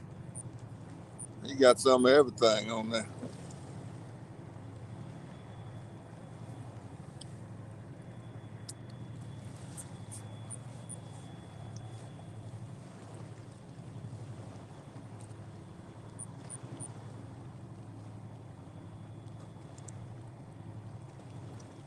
Yeah, he's 8 wide on the back end.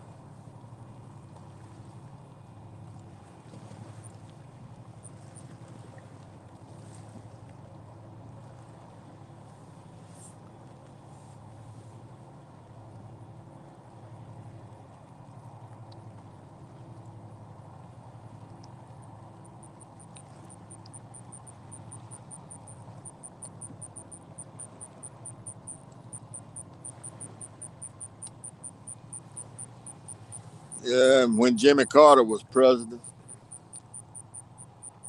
this river basically shut down.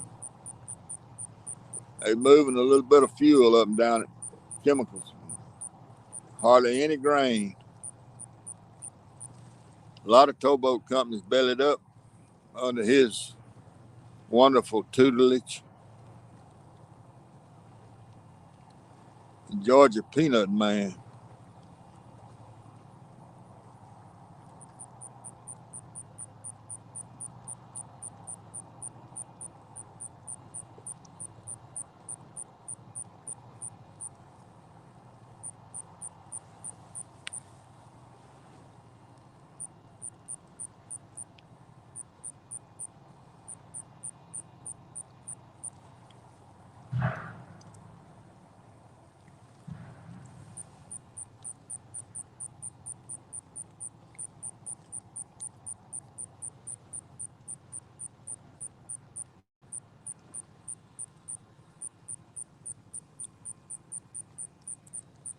when Carter was president, we had 5 major towboat companies operating out of Greenville.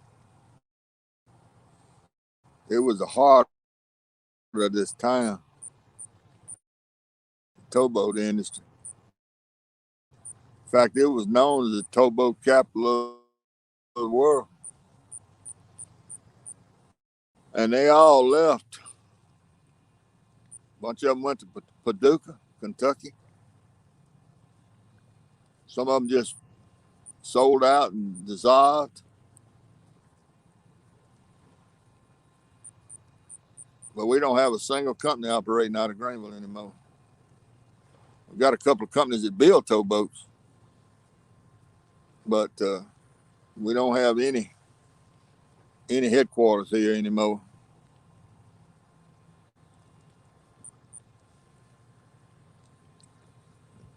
We used to have a pile of them till the peanut man got his business going the way he wanted.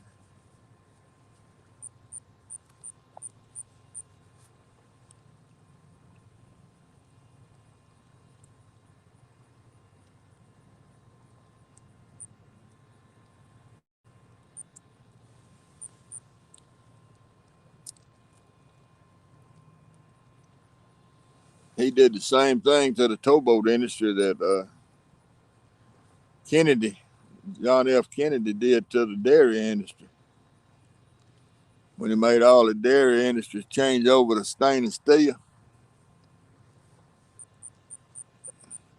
It made Vermont a welfare state, New Hampshire a welfare state. It made all those dairy states, small dairy states.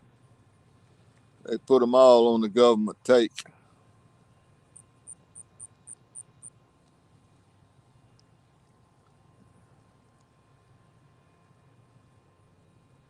They couldn't afford to change over to stainless steel.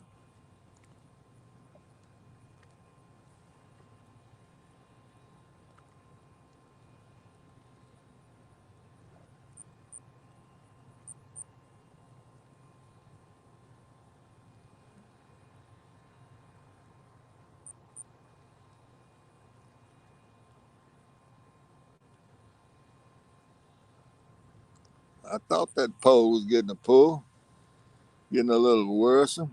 That's all he's gonna do though. Pull on.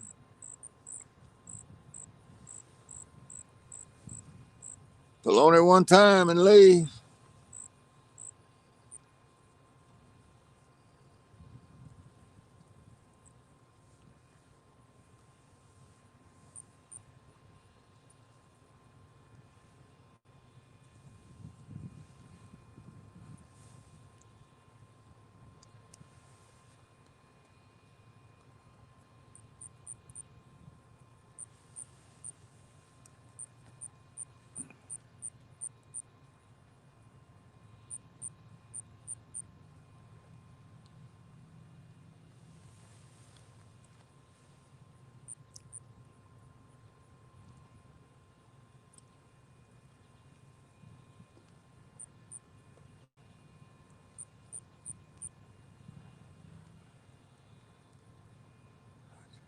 Okay. All right. Where do they mine it, Finn? Well, that's coal. Okay, so it's all Pennsylvania, West Virginia. I guess Ohio got coal mines. I guess all this stuff must be coming from those 3 areas up there. I thought it had something to do with coal. I mean, I knew it had something to do with coal, but foundries. All right. So I wonder where that's going. There he back. He bit it again. Come on, little fish. Get a hold of that Uncle Lou's hook.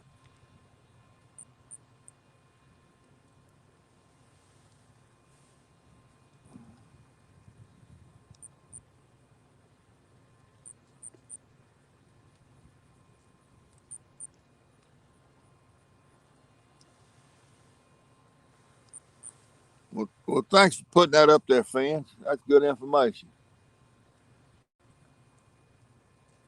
I wonder if they use it in the refining business. I might know down there in New Orleans they use natural gas to refine. So I bet that coke must be shipping overseas somewhere.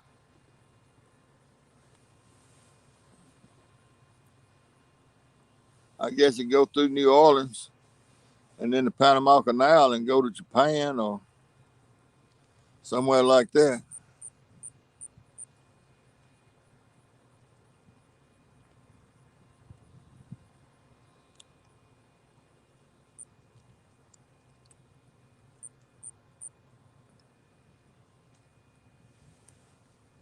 Forges, okay.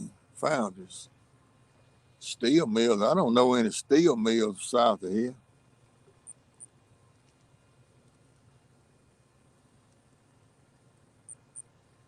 That don't mean there's not some down there, but I don't know of them.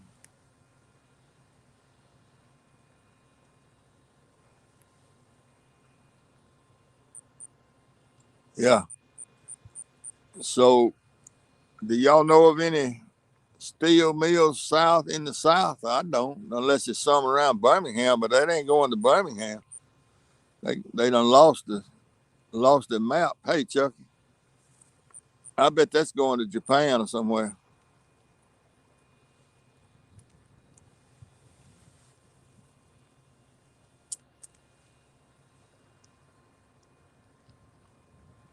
I don't guess it. I don't know any steel mills, Louisiana or Texas. Might be.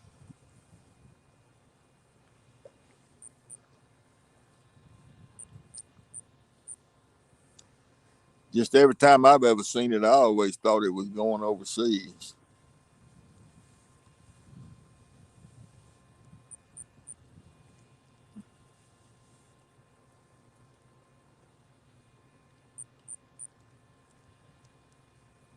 Go through the Panama Canal and be in Japan pretty quick.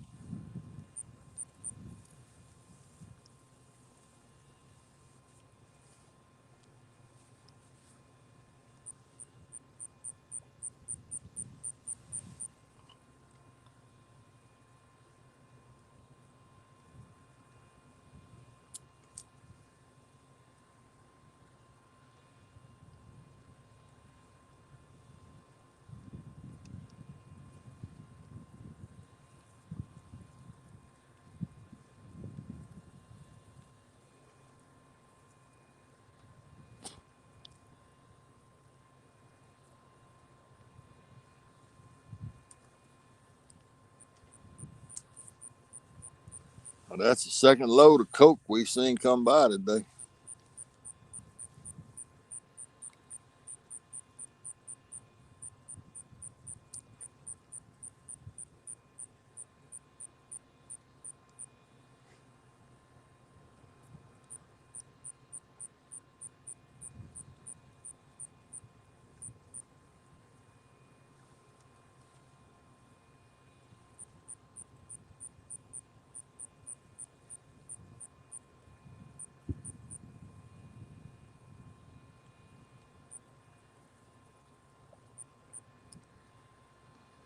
Going to Japan as a coke and coming back as a Toyota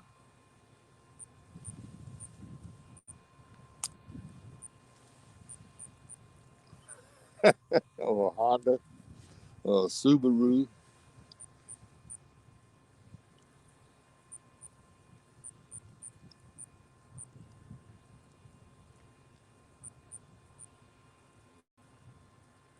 Kawasaki motorcycle.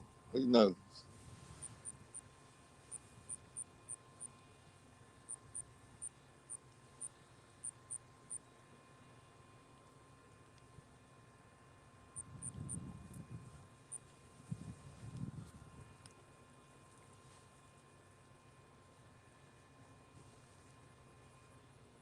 Birmingham.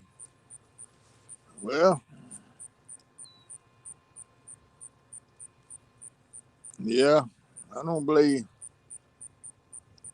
Oh, this wouldn't hardly be going to Birmingham though.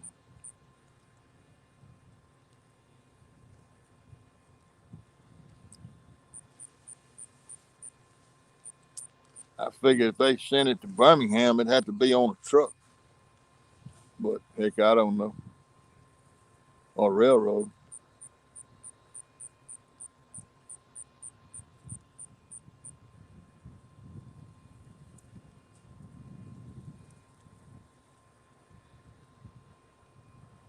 Mm.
Well, well, well.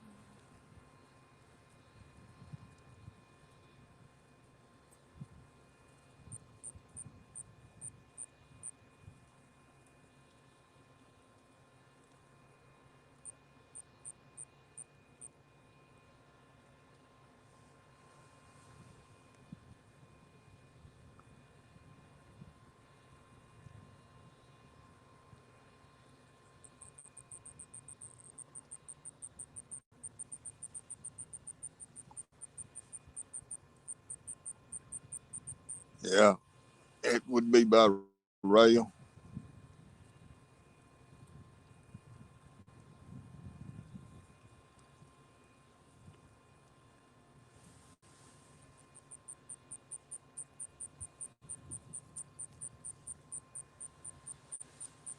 I suspect all this is going overseas.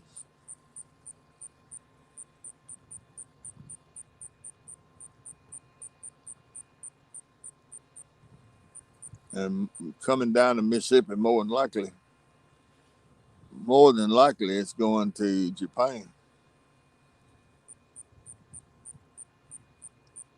through the Panama Canal.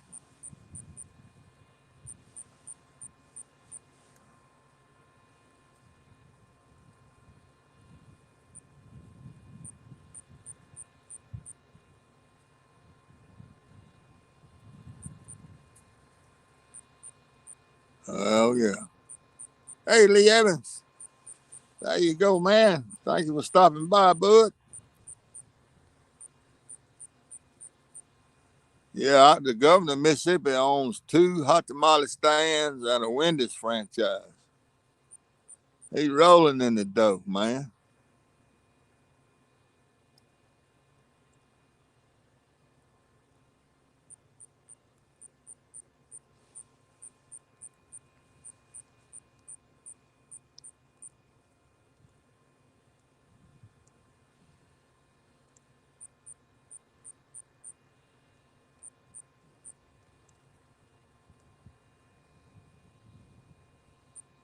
Lee, ever since I started watching you and John Parker, I can't fish worth a lick.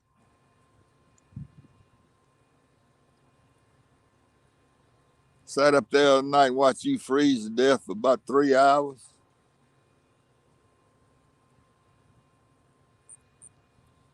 I had to go put on another pair of socks. My feet got so cold just watching you.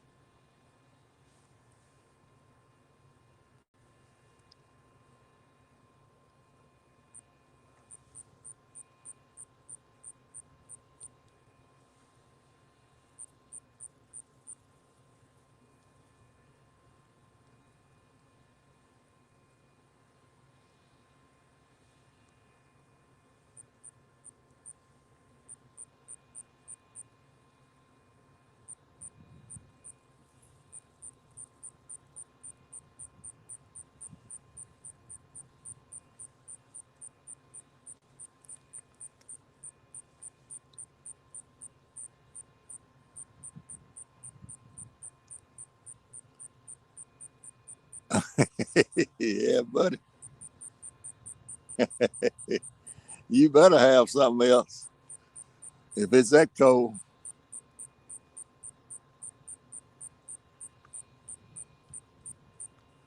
It's a beautiful day here today. I could actually take off some clothes if I wanted to, but it's nice sitting in this sun out of the wind, pretty much out of the wind anyway. Dadgum, y'all. I hear some more rumbling coming down this river.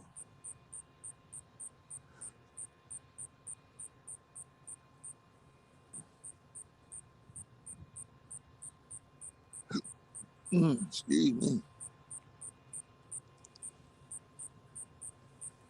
28 tonight. Oh, Lord. You better come sit with me on this riverbank where it's sunshiny and warm.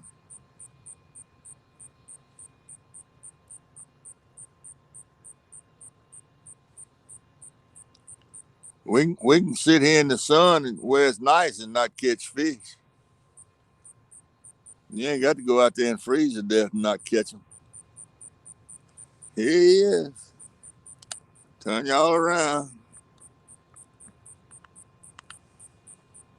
1, 2, 3, 4, 5, 6 wide.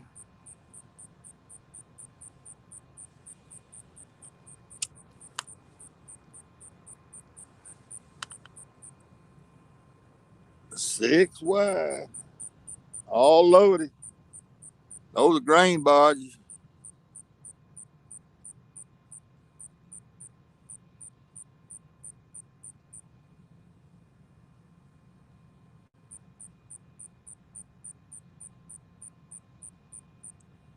Lee, if you still in here, each one of those barges on that tow holds 60 trailer truck loads. And he's 6 wide. 1, 2, 3, 4, 5 long. That's 30 barges.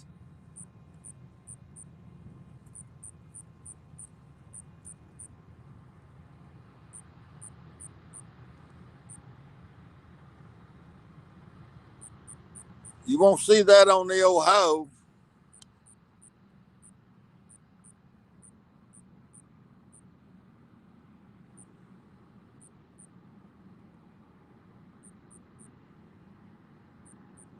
The Ray AX down. Marquette Transportation.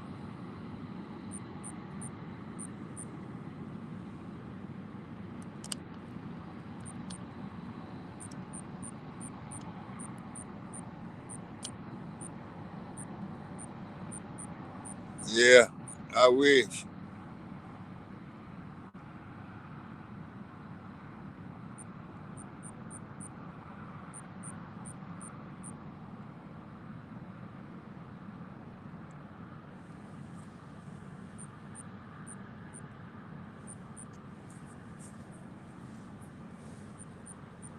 I wish.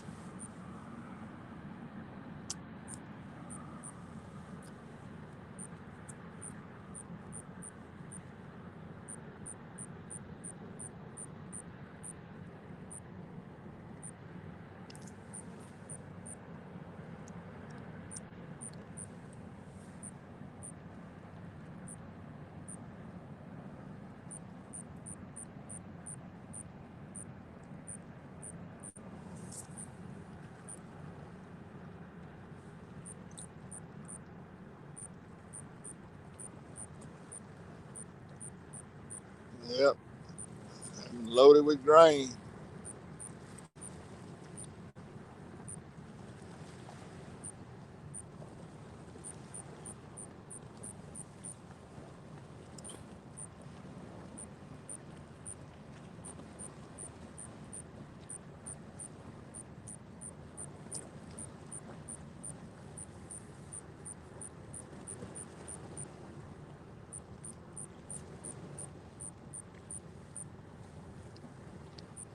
Yeah, they had to fight all those locks up there.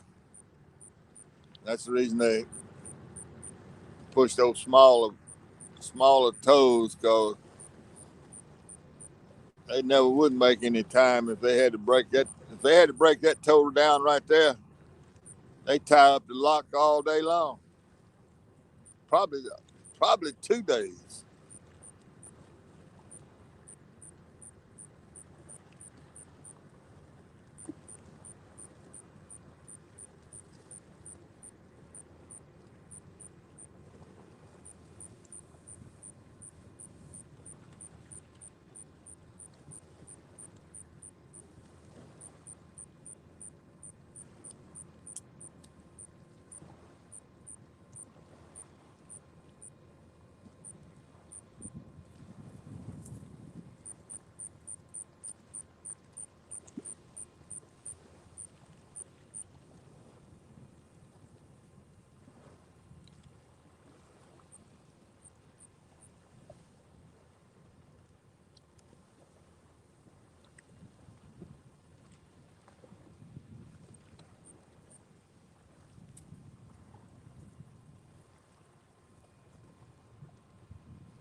Lord have mercy. Come on, fishy, fishy, fishy. I'm about to get put out with y'all now.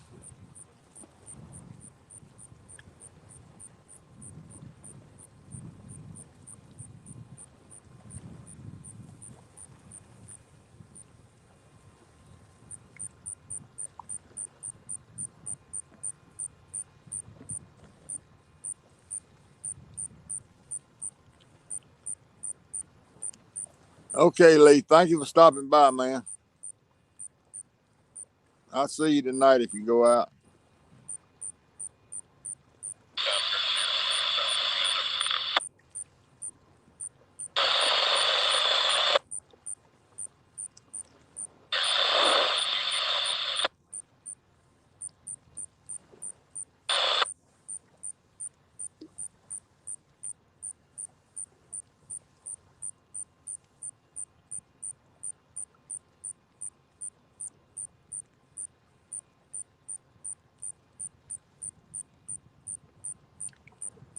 Yeah, I don't know. I'm not gonna be here much longer.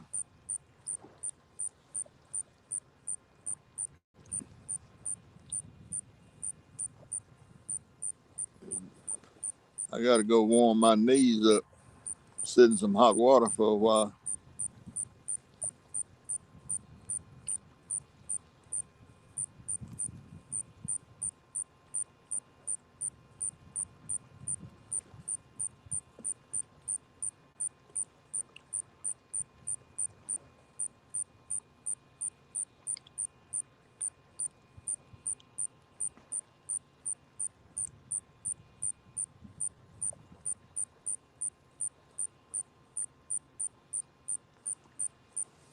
I've had 4.5 hours of pure fun.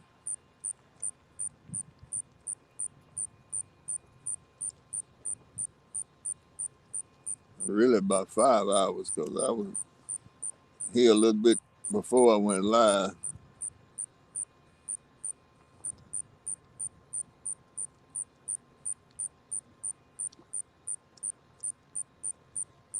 These fish not doing anything.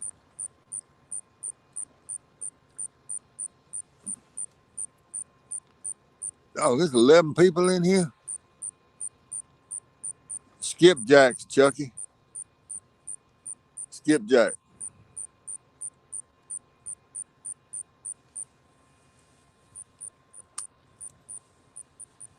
Oh, you missed my oration. I think these fish are full of corn and soybeans, and they're just not hungry. They bloated. And you've seen all these barges full of grain coming down, and everywhere they loading them, they spilling all kinds of grain on the off the sides of those barges when they loading. And then they'll have a breakdown, and corn and soybeans will fly everywhere before they can shut it down. It happens every year. It happens every year. It's happened to me when I was boat fishing. You hit a spell in the winter time and the fish just would not bite. I don't care what you did. They just would not bite. They get full on corn and soybeans.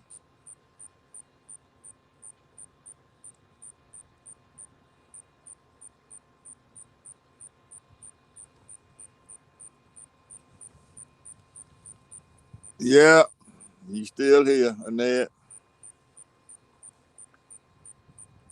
And Danny's back.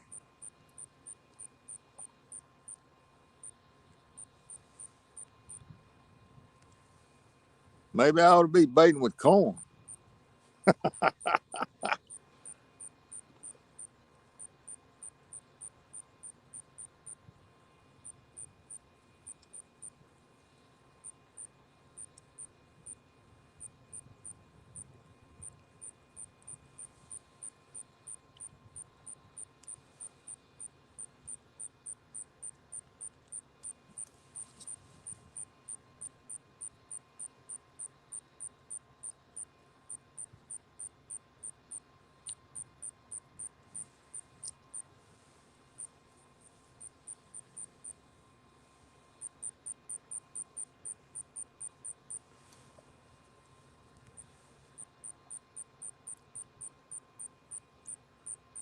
Y'all, I believe I'm fixing to shut it down and go to the house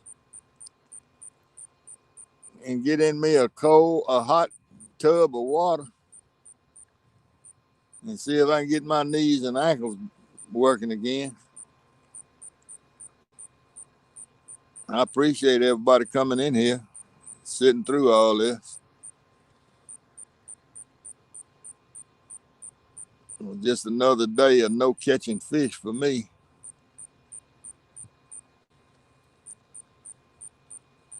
I guess I figured out one of these days.